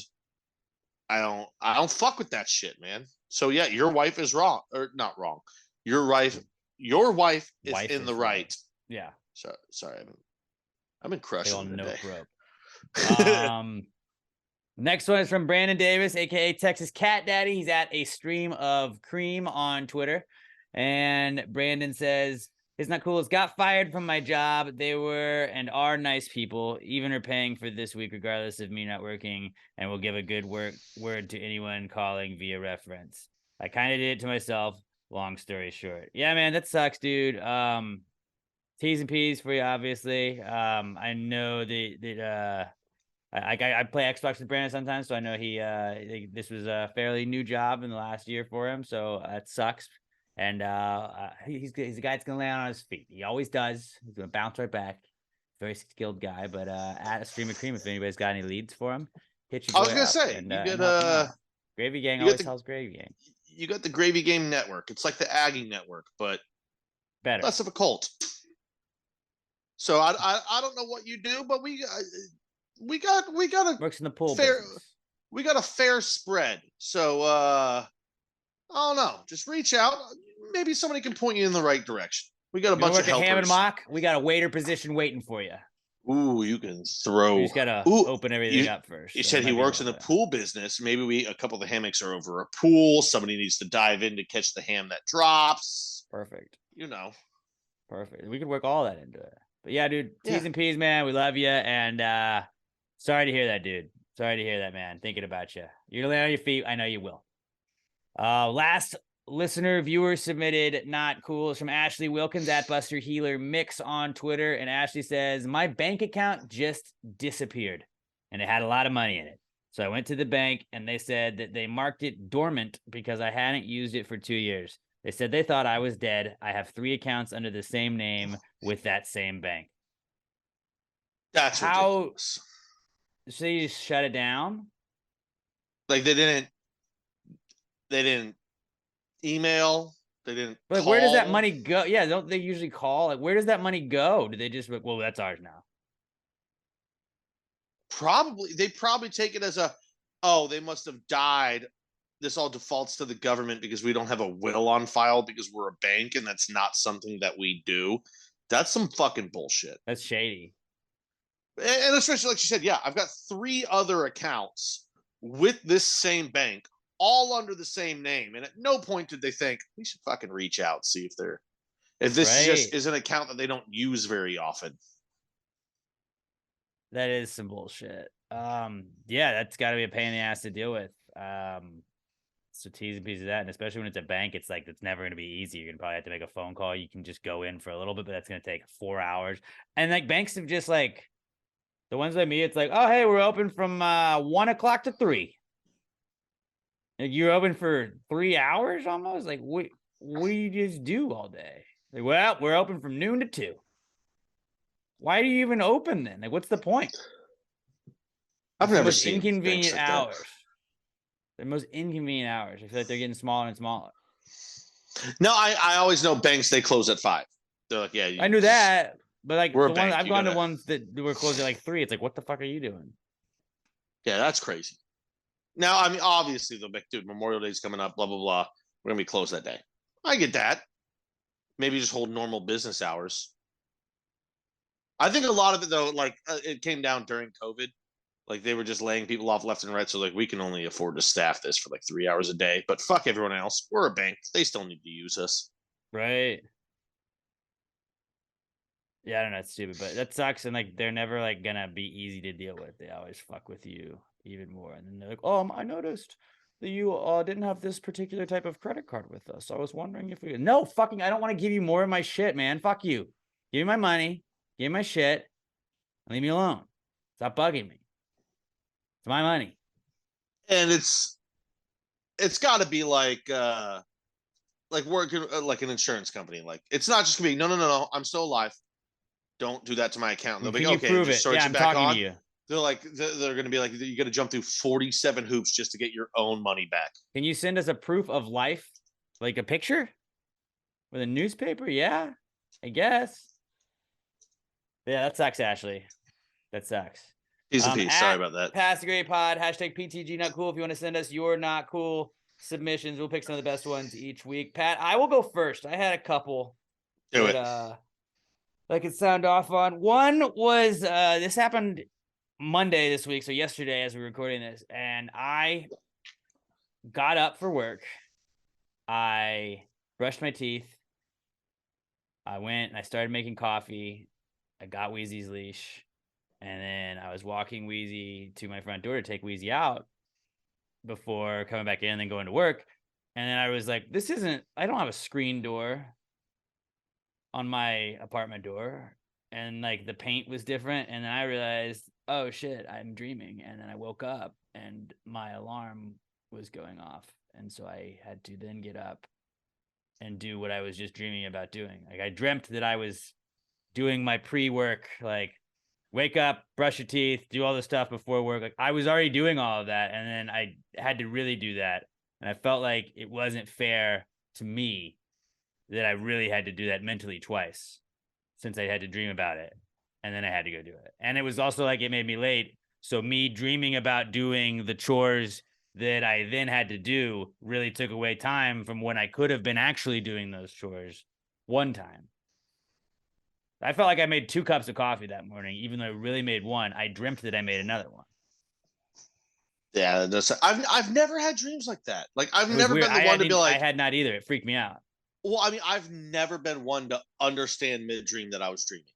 And I think like even if I've ever been close to it, that dream just ends and I go into a new one and my brain doesn't. Well, it's always the end of a dream for me. It's always the end of a dream for me. And like I was there was a time in college I really tried to get into lucid dreaming. I've never been able to figure that out. It's not worth it. I don't have the wherewithal to do it. You're supposed to wake up, write shit down that you remember from it so you can go back to it. It's like I don't know if I want to go back to a dream. I just want to like know if I'm in a dream. And it's like you can have like tells where like, oh, this will be like this isn't where it normally is, or like your house doesn't look the same. And it's like you really like little subtleties that your brain doesn't normally realize. But like I was like opening a screen door, like I don't have a screen door, and then I just woke up. Well, I've had dreams where I was cuddling my dog, and then all of a sudden it was my brother, and I didn't know the difference. And I was just like, I can't. There's no way I could pay enough attention in a dream. I was just like, it's always at the end when it very rarely happens. I usually don't even remember my dreams, but I was just pissed that I was like, I did like the wake up work chore routine, and it didn't even like that. That shouldn't be a dream. Like when I said we should get paid for dreaming about work, like. I should get some sort of compensation for that. The closest I've ever come to that is when, and thank God through years of just being a degenerate drinker, my body has learned, dude, you don't pee when sleeping anymore. Because I've had dreams where I just take like 19 pisses. Like I'm pissing over here and then I'm pissing over there. And then I just like, I stop pissing and I walk across the room. I'm like, I could piss. So then I just start pissing again. And then I wake up and I'm like, oh, I gotta piss. So that's the closest I've ever come. But I don't ever do that whole like my morning routine shit, and then I wake up and I gotta do it again. My brain does not work. If it's functional at all, like you said, because you know when you're fucking drunk as shit, you don't usually dream. But yeah, dude, that sounds awful. I'm sorry that happened to you, dude. Yeah, it was not great. But another thing I think is even more not great, not cool, fitting in this segment is valets. I'm fucking done with valets, man. It's not cool. It doesn't make a place look classier. It's annoying. Every fucking little like 25 fucking spot parking lot in Houston now has to have a valet, and I can see my car across from the parking, like across. If I can see my car from the valet stand, and it's not like because I asked you to park it up front or anything like that, it doesn't need to be valeted. It doesn't need to be valeted. And all these restaurants are like, well, we have 8 parking spots. We're going to cone off the whole fucking parking lot. Like they fuck up businesses for other places where it's like, I can't park here because your restaurant that no one is at right now has valet parking because you think it makes it look classier. And now I got to fucking give this guy more money. It's like, I'm not going to give you money. And there's so many times where I'm like, I'll just take the key. Just give me the key. Like if I have to wait on the valet when I can see my car, that's fucking horse shit. And I'm not fucking paying for that. I'm not fucking paying for that. And it's like, it's supposed to be like, well, this is luxury. This is nice. It's a cool, it's like at a hotel. Yeah, that makes sense for a valet. At a fucking restaurant that's got less than 50 fucking parking spots. No, it doesn't. It's a fucking waste of time. And when I have to sit in a car behind another car to wait for the valet to get to me, that's wasting my time. I should be able to fucking park in a parking spot and just fucking go. I went to dinner not too long ago even for my mom's birthday, and they do valet there. And I was like, you know what? I'm not going to pay for the valet this time. I'm just going to go park in this parking garage. And all the way, the first 3 fucking like floors of the parking garage were just coned off. So I had to go all the way to the fucking roof of this parking garage. It's like, this is fucking bullshit, dude. You don't get to just block off 49,000 spots and be like, nope, valet, you got to park all the way up there. It's like, I'm just going to fucking take that. Like, you don't own those. And I'm pretty sure I could do that.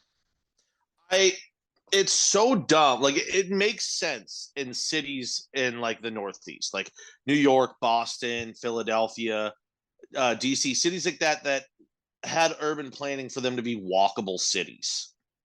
Okay, yeah. The valet can be a thing because like, a lot of people aren't driving anyway because it's a walkable city. They live within walking distance. It doesn't make sense in Houston. It's such a far sprawling city and everything is a commute. People are driving everywhere and they're like, well, let's take up parking to preserve parking. That doesn't make fucking sense at all. It's the dumbest shit ever. And it's a big reason I could never live in Houston. Like this is why I love living in the suburbs. Like living in Katy is great. There are no parking shortages. It's just like you fucking park and you go to what you got to do. And there is space everywhere available for everything. In Houston, it doesn't make sense. It's not a walkable. Dude. But I'm saying it's not a walkable city. That's why it doesn't make sense because you can't walk everywhere because it's 176 fucking degrees outside on the concrete in the summer. It doesn't make sense. Up there in the Northeast where it's a semi-cooler climate, or, well, I say semi because I'm thinking New York and it's concrete and it just bakes on top of you, but it's walkable. You everywhere up there, because it's walkable, you pretty much only hang out in your neighborhood or very close to it because there's local restaurants, there's bars, and everything has a walkable distance to it. In Houston, there's no such thing as walkability. Like really, it's when you are in what's the area that Woodrow's is in where they have all those bars? You walk from bar to bar, but then at the end of the night, you either drive or Uber way the fuck away from there to where you're going, because that's just how it works. Valet parking is fucking bullshit. It's in a city unnecessary, like and I don't understand at all how it'll be a parking lot that is shared by like 9 businesses, but the restaurant that is one of the smaller tenants gets to cone off all of the parking spots. It's like I should be able to park, maybe not right in the front, and I'm fine with that, but I should be able to park. And there's places that like you can't. They're like, it's valet only. This is valet only. I'm like, I'm absolutely not going here. Then I will just leave because I'm not fucking like, you can't force me to valet. Yeah, dude, it drives away, but like, because if you can't just drive downtown and find parking, then you're like, well, I'm just not gonna drive downtown. I'm just not gonna do downtown now. And see, that's the thing. That's the only other option. Is, well, I can spend $40 on valet, or I can spend, or $20 on valet, or I can spend like $30 each way, but then I can drink. And you're like, well, it's just. It's just making you spend so much goddamn money either way. It sucks. which is another reason I just don't leave my fucking house. And if I do, I stay in Katie. I don't go downtown. The only time I ever go downtown is to a game, and I'll pay for parking for a game, which I fucking do maybe once a year anyway. But it's like if I'm going to eat, I'm not paying before I pay to eat. It's the dumbest shit ever. And then giving you $5 because you brought my car 10 feet and didn't crash into shit. And this might be a shitty thing. I guarantee you, if I fucking valet in Houston, I'm not fucking tipping you. I always feel like I gotta give like $1 or two, but like that's the thing. If I give you $1, I'm like, that's just fucking like. When it's mandatory valet and you have to pay for it, that is bullshit to me. I will, because I'm like, you can't just put a cover charge. You can't just add it as a cover charge. Everything I said is a lie. If I had to valet, here's the crazy thing is I don't know if I would, because chances are I don't have cash on me because I never have a cash. And if I show up and it's valet only, I would have to look at the valet and be like, dude, can I use card? Can I tip you that way? Because I don't carry cash. Well, here's the change. Because guess what? We don't live in a fucking walkable city, so I'm not used to valet, so I don't know how this commerce works. But yeah, valet's bullshit. The whole thing pisses me off. That sucks. I had a couple. One, I never thought I would have a not cool that involves Southern Star, but it's not their fault. It is not. It's just the story involves Southern Star. I just always thought every time I have Southern Star, I'm so happy. There's nothing that could be not cool about it. False. I leave work today. I have to stop on the way home to get some delicious beer for the podcast. I have depleted my storage because also my mom asked me to bring up beer when I went up the other weekend, so I didn't even realize I kind of just brought her all of my beer. So I'm on the way home. I stop at here's what my not cool is. It's the Bunker Hill it's HEB on Bunker Hill in I-10. I go there. I've stopped there 100 times to get beer. They always have multiple kinds, bunch of Southern Star. I go there today, and in their cold fridge where all the craft beer is, I'm scanning nothing. The only Southern Star they had was a 12-pack of Bombshell Blonde on the shelf, not even cold. And I'm like, I don't know what the fuck happened, because they usually have 2 or 3 in the cooler. Right now, they only have one kind. So fucking angry with them. They've got all these other bullshit beers that I know don't fucking sell, and we've got delicious shit like this. I had no fucking option. That's why, like, thank God my brother's back in town. I have all the beer in the fridge, and I just keep texting him, bring me another beer when I need it.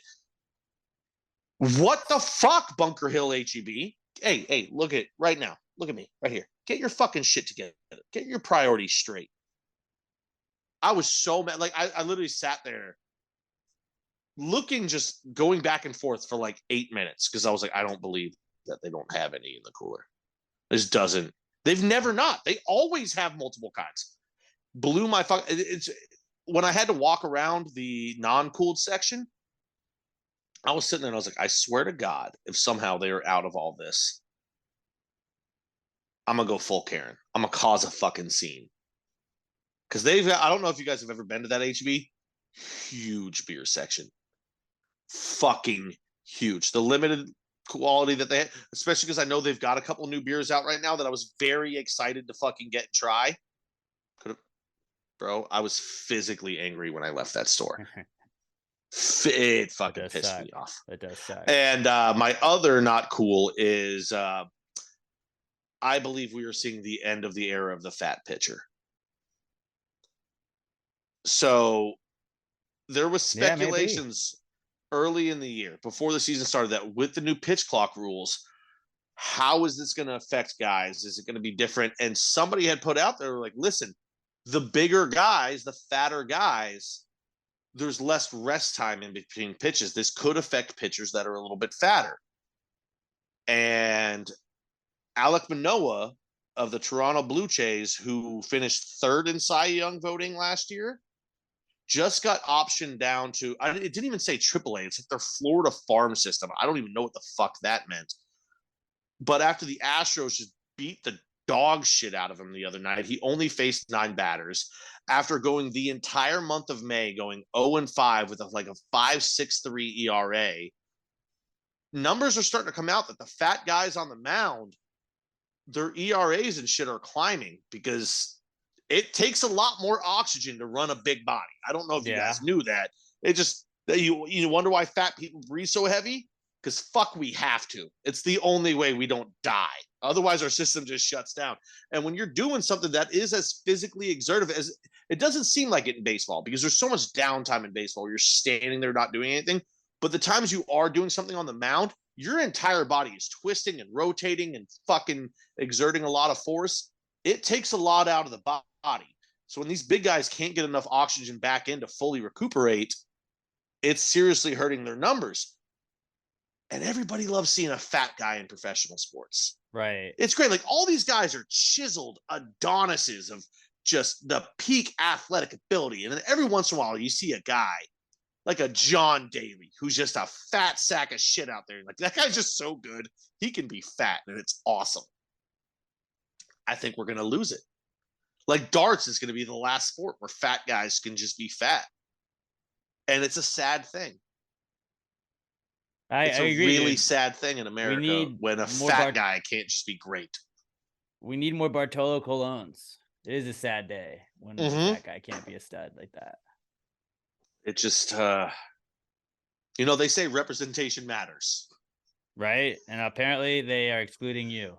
And at this point, all I got left is fucking Daniel Vogelbach. That fat fuck. And let's all be honest. His time is numbered. His days are numbered. Fuck. I swear to God, by the time I'm 60, I'm gonna be Doc from Boondock Saints, where you just mix up all the fucking sayings. Yeah. I can't even get them right now, and I'm 32. That makes it lovable almost. Endearing. I drink beer and I say shit. That should be a shirt. I drink beer and I say shit. I think that's probably. I drink it and other things. Yep. I realized that as I was saying that. Yeah. See, brain don't work too good no mo. All right, we got one final segment before we get out of here, and it is my favorite segment we do every single week. We always start with our drunk ideas, our drunk thoughts, our high thoughts, whatever it is, in the Precome segment, and then we wrap things up in the answer segment, where we like to give you guys the opportunity to ask us anything you'd like. If you want relationship advice, which we've answered before, that works. If you want medical advice, we gave some medical advice for Danielle Weston on getting her wisdom teeth taken out. All you gotta do is hit us up on Twitter. We are at Pass the Gravy Pod. I'm at Alex J. Middleton. Pat's at Not Pat. Dan Roberts at Robert Barbosa 03. Use the hashtag PTG Answers. That's how we will find them. You can also email them to us, answers@passthegravypod.com, or head over to passthegravypod.com and just reach out to the contact us thing. Jesse will forward those over to us. But Twitter is first and foremost what we check the most. I do have 2 email questions just because I was trying to clear out some of the emails, pick some of the good ones from the emails. But yeah, at Pass the Gravy Pod, hashtag PTG Answers. Make sure you attach that to your tweet so we can search hashtag PTG Answers. That's how we find all of the questions. But you guys are the best, and I can't wait to get into it. This is the Answers segment. Well, if you just answered the question, why just answer the question? Be honest, no big deal. Yeah, answer the question. Don't change the subject, just answer the fucking question.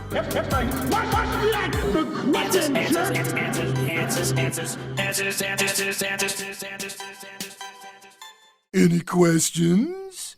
Our first question this week comes from our podcast son, Skylar Lester.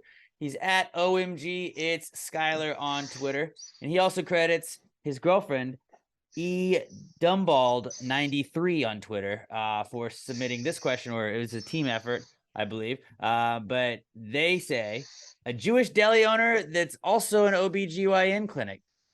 Pap Schmear? Like the name of the Jewish deli / OBGYN clinic. I like that. Pap Schmear. Seems like that would be next to Bob's Burgers. I think the question should have been a Jewish bagel shop.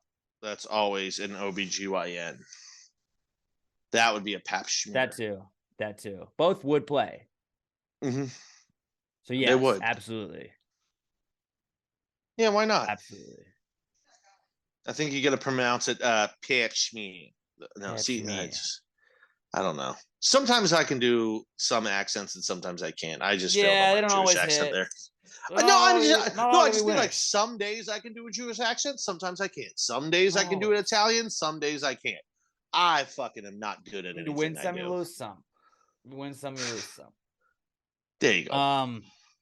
Yeah, no, that I absolutely like Pap Schmear for deli / OBGYN clinic or bagel shop. Next one. Shout out to Skylar and then I believe is it Aaron E Dumbald 93 on Twitter. Our next one is from Alex O at Alex McThunder1. He's been giving us some fire stuff to power rank lately. We love getting power rankings. You submit 5 similar things, tell us to power rank them. We are addicted to power ranking things, and we will power rank the fuck out of whatever you send us.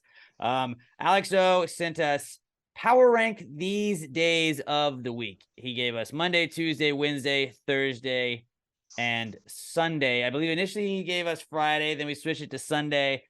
I feel like we just got thrown out the window and just power rank all 7 days.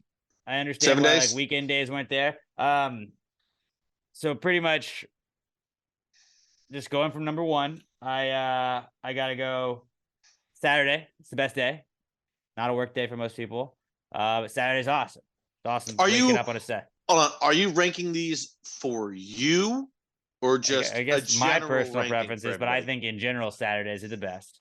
Okay. Okay. So you are going your personal. That's what I'm going to do too. Yeah. Just wanted to be on the same page. Number 2, I'm gonna go Fridays because it's fucking Friday. That's a vibe. That's what I see on the original one. Like, not included were Friday and Saturday, which I feel like obvious number 1 and 2 right there, and in some combination. So if we're powering the 7 days, that's fine. If you wanted to do the 5 we were originally given, then like subtract these 2 that I just did. Forget the 5 we were originally doing. Just do the 7. Saturday 1, Friday is number 2, number 3 Sunday football on that day. Football happens on that day. Maybe not all year round, but it is like still a weekend day. You do get the Sunday scaries, so that's slightly like not as cool as Friday. Even though you had to go to work on Friday, you just might be like, I gotta start the day. I gotta start the work week. Fuck, that's tomorrow. I'm not looking forward to this. So Sunday is 3. 4 is Thursday, because like especially after work Thursday, we're like fucking tomorrow's Friday. Let's go. The weekend's right here. There's a Thursday vibe for sure. Number 5, Wednesday. A lot of people I think hate Wednesday the most. 1, it's gravy day, so great day in general. Most days at least, it's gravy day. But Wednesday is just kind of like it's like we're almost to Thursday. It's Thursday Eve. Thursday Eve is just like right before Friday Eve. So like I don't know. I feel like you're more in a weekend mindset. You're like, okay, well, all I gotta do is get through 2 more days. We're good to go. Number 6 is Monday. Now this is a tough one because I feel like Monday is probably the least favorite to most. I like Monday better than Tuesdays because Monday you go back to work and you get to kind of talk about like, what'd you do this weekend? You get all that out there. You get the recap. Oh, did you see that shit happen? Oh, how about that NBA Finals game? You get to do that. You get to have those discussions. Then Tuesday, you've already found out what everybody did over the weekend, so you don't have those conversations. Now it's just work. You don't have anything to kill time. All those time killing conversations you already had Monday. I think the conversation sucks more on Tuesdays, so I'm gonna go Monday over Tuesday. So recapping 1 to 7, I'm gonna go Saturday, Friday, Sunday, Thursday, Wednesday, Monday, Tuesday. Okay. Pat, what say you? My list is going to be very weird because, like I said, I'm going to rank it for me.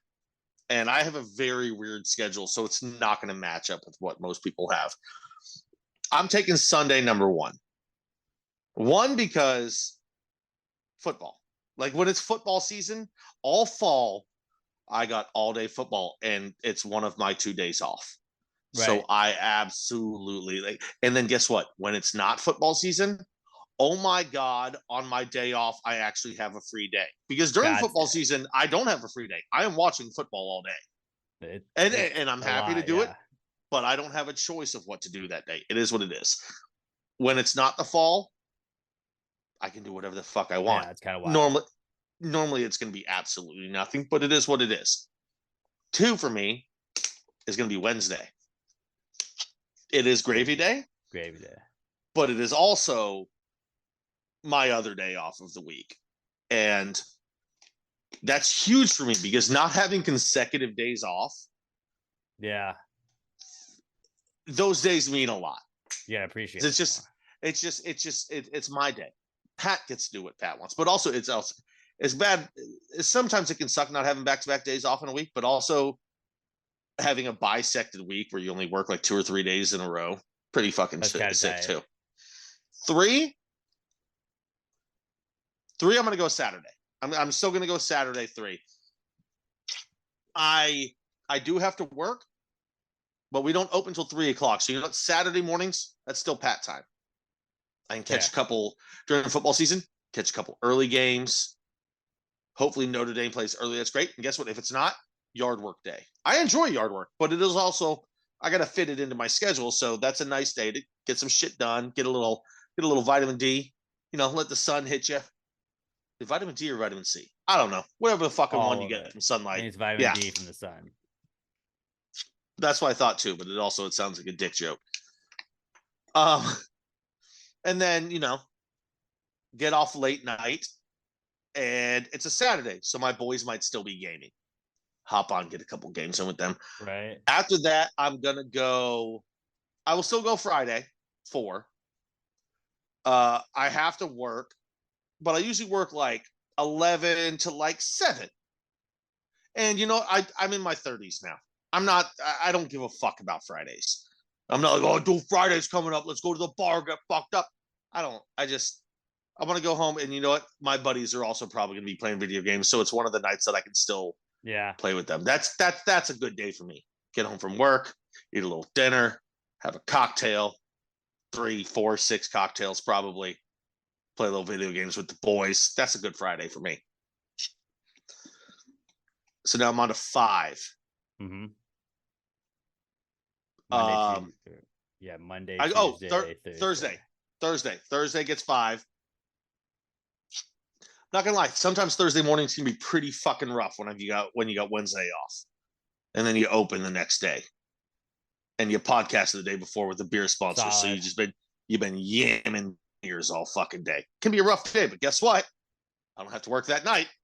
Get home, leave work at like 6:00. Get home 6:30. Maybe even take a little nap if I have to. But guess what? The rest of the night's mine. Guess what? It's also a midday work week. So my other buddies that have regular work schedules, we gaming. We can have a boys' night online. It's a fucking great day. Or I just fuck around and don't really do shit. That happens a lot of time too. 6, I'm going to go Tuesday. Just because I close that night. I get to work at 3 until close. Get the morning off. I can sleep a little bit. That's cool. But also, I'm off the next day, so that's a good day. Any day when you're off the next day, that's a pretty good day. It's like, just gonna make it through this one. 7, it's Monday. Mondays aren't it's not as bad for me as most people, because most people are like, I spent all day Sunday watching football, having some beers. I got to go to work the next morning. I don't have to go to work the next morning, but I do have to go to work the day after football, and that sucks. And I miss Monday Night Football every single time. Like, it's on TV at work, but like I can't just sit and watch it. That fucking blows. But it's not that bad. Overall, I got a pretty fucking good schedule. None of this shit is really that bad. Yeah. I don't really dislike any of the days of the week unless I happen to really tie one on the night before and I'm hungover as shit. Today, not a bad day. Sucked a little bit because I closed last night and then opened the restaurant today. And I also watched Mission Impossible 3 when I got home last night, so I got like 3.5 hours of sleep. Same. But you're used to that. I'm used to like 8. Catch up to it. You got your average sleep. I got less than half of my average sleep. But you know what I did? Got to work, slammed an espresso, tastes like ass. Still don't trust you Italians because of it. I had a cup of coffee later on with cream or milk and sugar. Never do that. I usually drink it black. I was like, I'm going to hop this shit up. Just had to fucking keep the brain going until I could get home and get alcohol into it so that I could stay awake until it's time to go bye-bye time. But, pretty good week for me. Sounds like it. So recapping yours, power ranking days of the week. Pat goes Sunday, number 1, then Wednesday, Saturday, Friday, Thursday, Tuesday, Monday. I went Saturday, Friday, Sunday, Thursday, Wednesday, Monday, Tuesday. Yes, I'll tweet these out so people can see. later on in the week. But yeah, solid Well, power dude, rankings. That was a fun one to do. We do need to tweet it out because without context, people will look at my list and be like, "That is the worst Yeah, that'd be fucking good. list of days of That'd be all good. time." All right, we'll do that. We'll tweet that out this week. And then everybody just be like, "What the fuck? What kind of list is this?" All right, I'm gonna read. Fuck I'm is gonna this read. guy? I'm gonna read a couple of email questions we got. This is from Steven Dad with 2 D's. And Steven asks, are barnacles STDs for whales? No, I think it's more like sand for them. Like it's in their environment and it's like they can't get away from them, but they didn't get it by fucking. They just existed and it got on them. Yeah, I feel like maybe, unless they get it from fucking, but I guess you can get it from like rubbing together. Are barnacles bad? Barnacles have to serve a purpose for the whale as well, right? Like it's not just I feel like barnacles like clean the water around them or some shit. Barnacles don't harm whales or feed on the whales like true parasites do. Barnacles don't serve any obvious advantage to the whales, but they give helpful lice a place to hang onto the whale without getting washed away by water. So I don't think they give any great benefit, but they also don't harm it. So they're like not a parasite. I've got it then. Barnacles are the appendix of whales.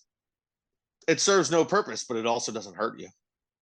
Oh wait, no, that's not true because your appendix can kill you if it bursts. Yeah, I was gonna say. I don't think so. I think it's just like they're like pimples. I guess that would be I was gonna say they're like your buddy's friend that stays at your apartment but doesn't pay rent, but they're chill, so it's okay.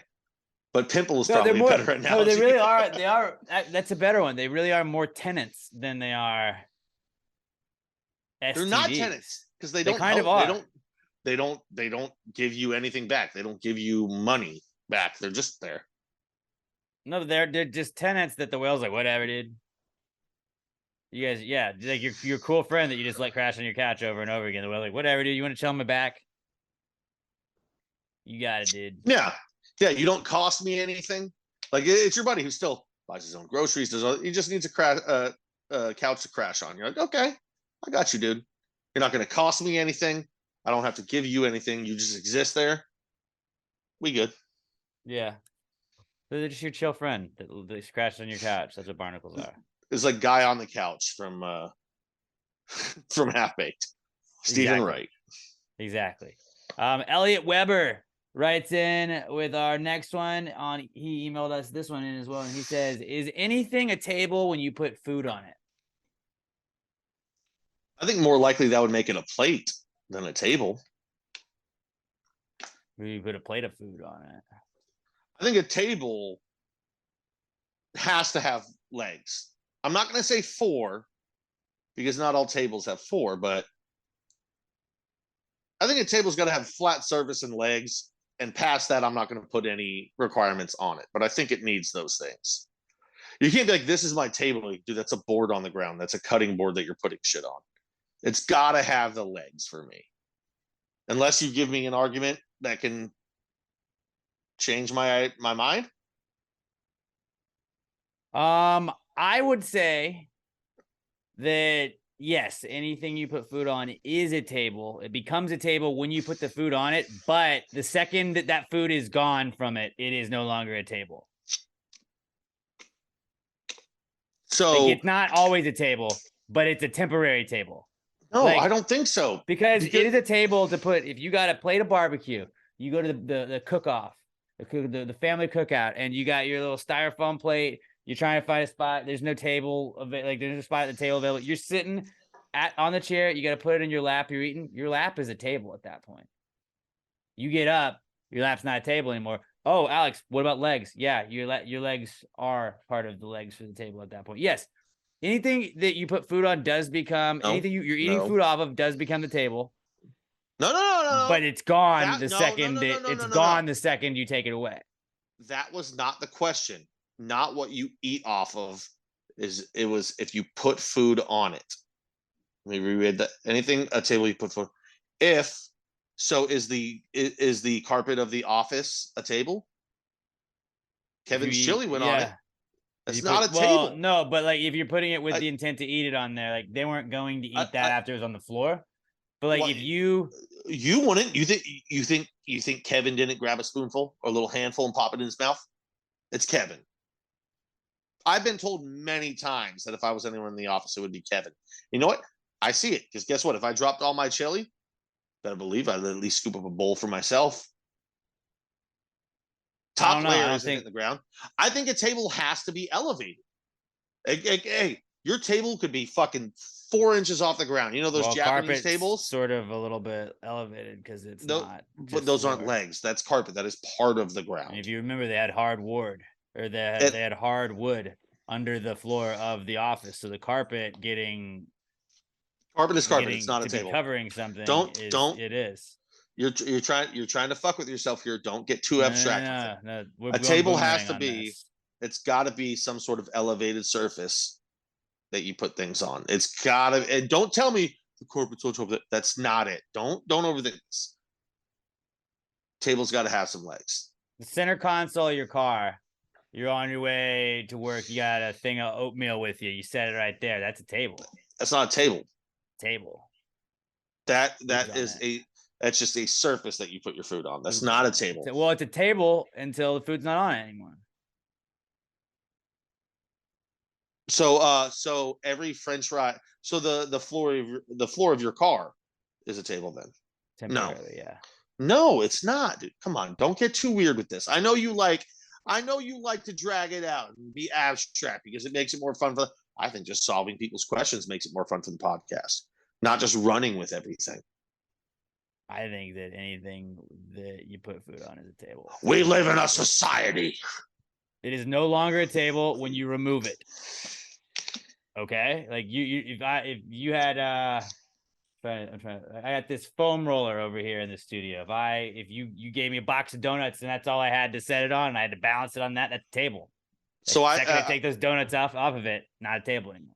I grab a couple peanuts out of a thing, shake them around in my hand. That's a table. No. Yep. No, it's not.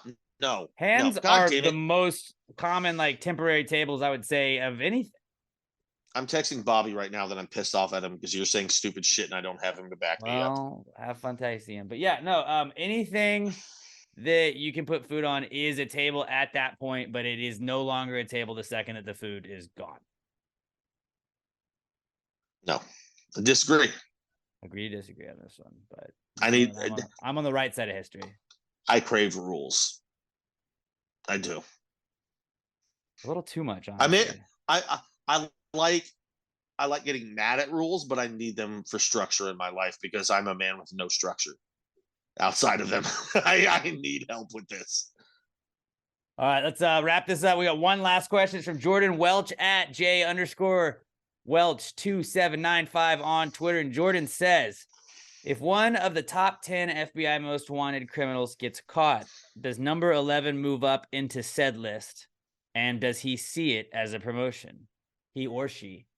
I would say yes. It's got to be like I don't know. Is it like college football where it's like, well, how many how do we pair the how many out of conference games has this criminal had? Did he commit his crimes in his home state or outside of his home state? Because I mean, I don't know, where did he commit this? In Iowa. Iowa not doing great this year. Chicago, he committed these crimes. Well, that's like the SEC a crime. Okay, yeah, we're moving you up. No, I do think that if you're 11 and number 10 gets caught, you slide up into that spot. I absolutely think that. I also, It just makes feel sense. like yeah, it's got to be a promotion. You're more notorious, right? I think it's a promotion in street cred. Like I think your street cred goes up because you're on a list, but also now everyone's like, this dude's on the list. Let's fucking back away from him.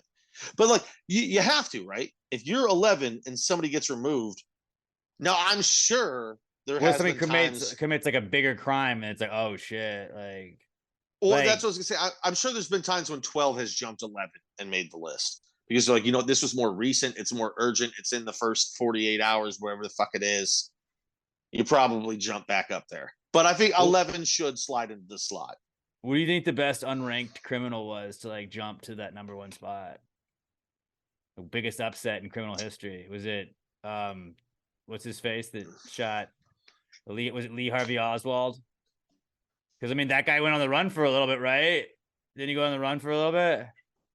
But like, see, that's the thing. He wasn't unranked. He immediately became ranked. Well, no, Like, but I he was don't- unranked. He was unranked, did it, and then they're like, "Fuck, dude, we had no idea where this guy was from. What the fuck?" Well, that's just you weren't a criminal and then you were. He was Boise like State. I'm Out of saying you nowhere. have. I'm saying you have to already be on the list for it to be a big jump. Like you Okay. can't just you can make the list. You can make the list, but like you have to be on the list first, Right. To Fair. jump up. Fair. The biggest unranked crime in history. What? Now, like if Chiefsaholic, he's up there. He's on the list. He's a bank robber that they're trying to find. He's on the lam. But if he commits a murder next week, he's going to jump up the list. Mm-hmm. Do you think you get notified immediately? Like, I mean, obviously not, because they would be able to find you. They would be really funny to like, be like, oh shit, they caught number 7. Guess who's moving up to 8, baby? Let's go. I was number 9, but I'm sliding on up, babe. We're moving up on the most wanted. You're like just living freely in a non-extradition country. Like, someone got caught. Oh, I'm moving up, but they can't get me. Like, if you're so actually, if you are on the top 10 and you get moved into it, if you're that bad, you probably do see it as promotion. Because I'm thinking like drug lords, like El Chapo and shit like that. Somebody gets bumped and they move up. They're like, yeah, I'm the next big dog. So like that's good for their credit. It's good for the street cred. It's absolutely a promotion. You have to be a career criminal for it to be seen as a promotion. You can't just be like a guy that like killed his family and you're on the list. Like you got to be like a drug lord, or like that's your reputation. Like, yeah, I'm wanted. Right. It's a great question, Jordan. Yeah, that's a damn good one. I really like that. This is a good crop of questions, squad. If you got questions for us at Pass Grade Pod, use the hashtag PTG Answers.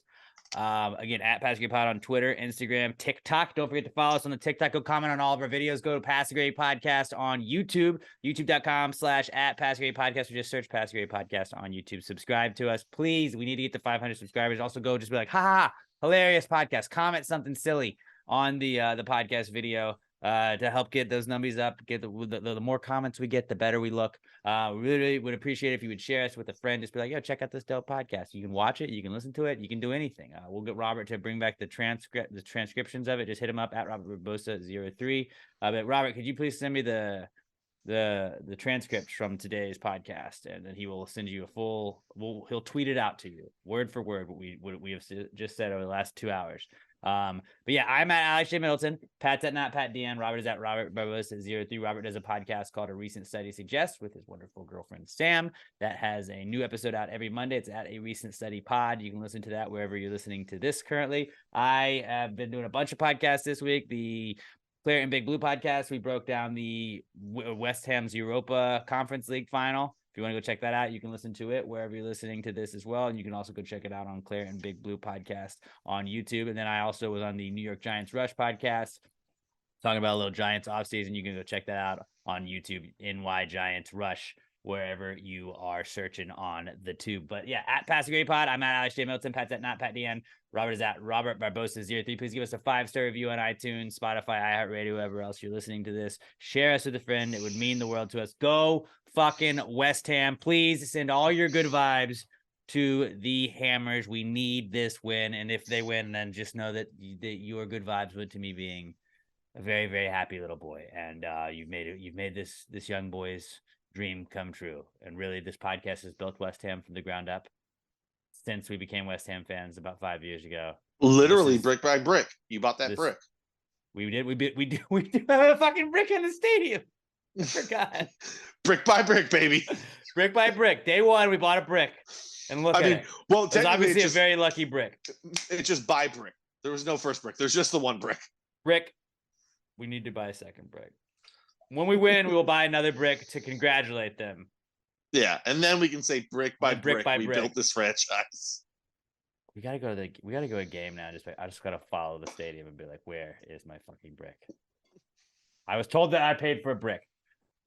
But yeah, you guys are awesome. I love you guys. Go West Ham. Have a great rest of your week. And until we talk to you guys next time, pass the gravy. Yeah, bitches. Baby, pop the top and let it spread. As we're listening to Pass the Gravy. We're going fishing for your bitch today. We're drunk in Houston, baby. And we go ahead and lick and we'll get rich today. Rich, bitch. Houston, Texas, hometown. Pass the gravy, pass it loud.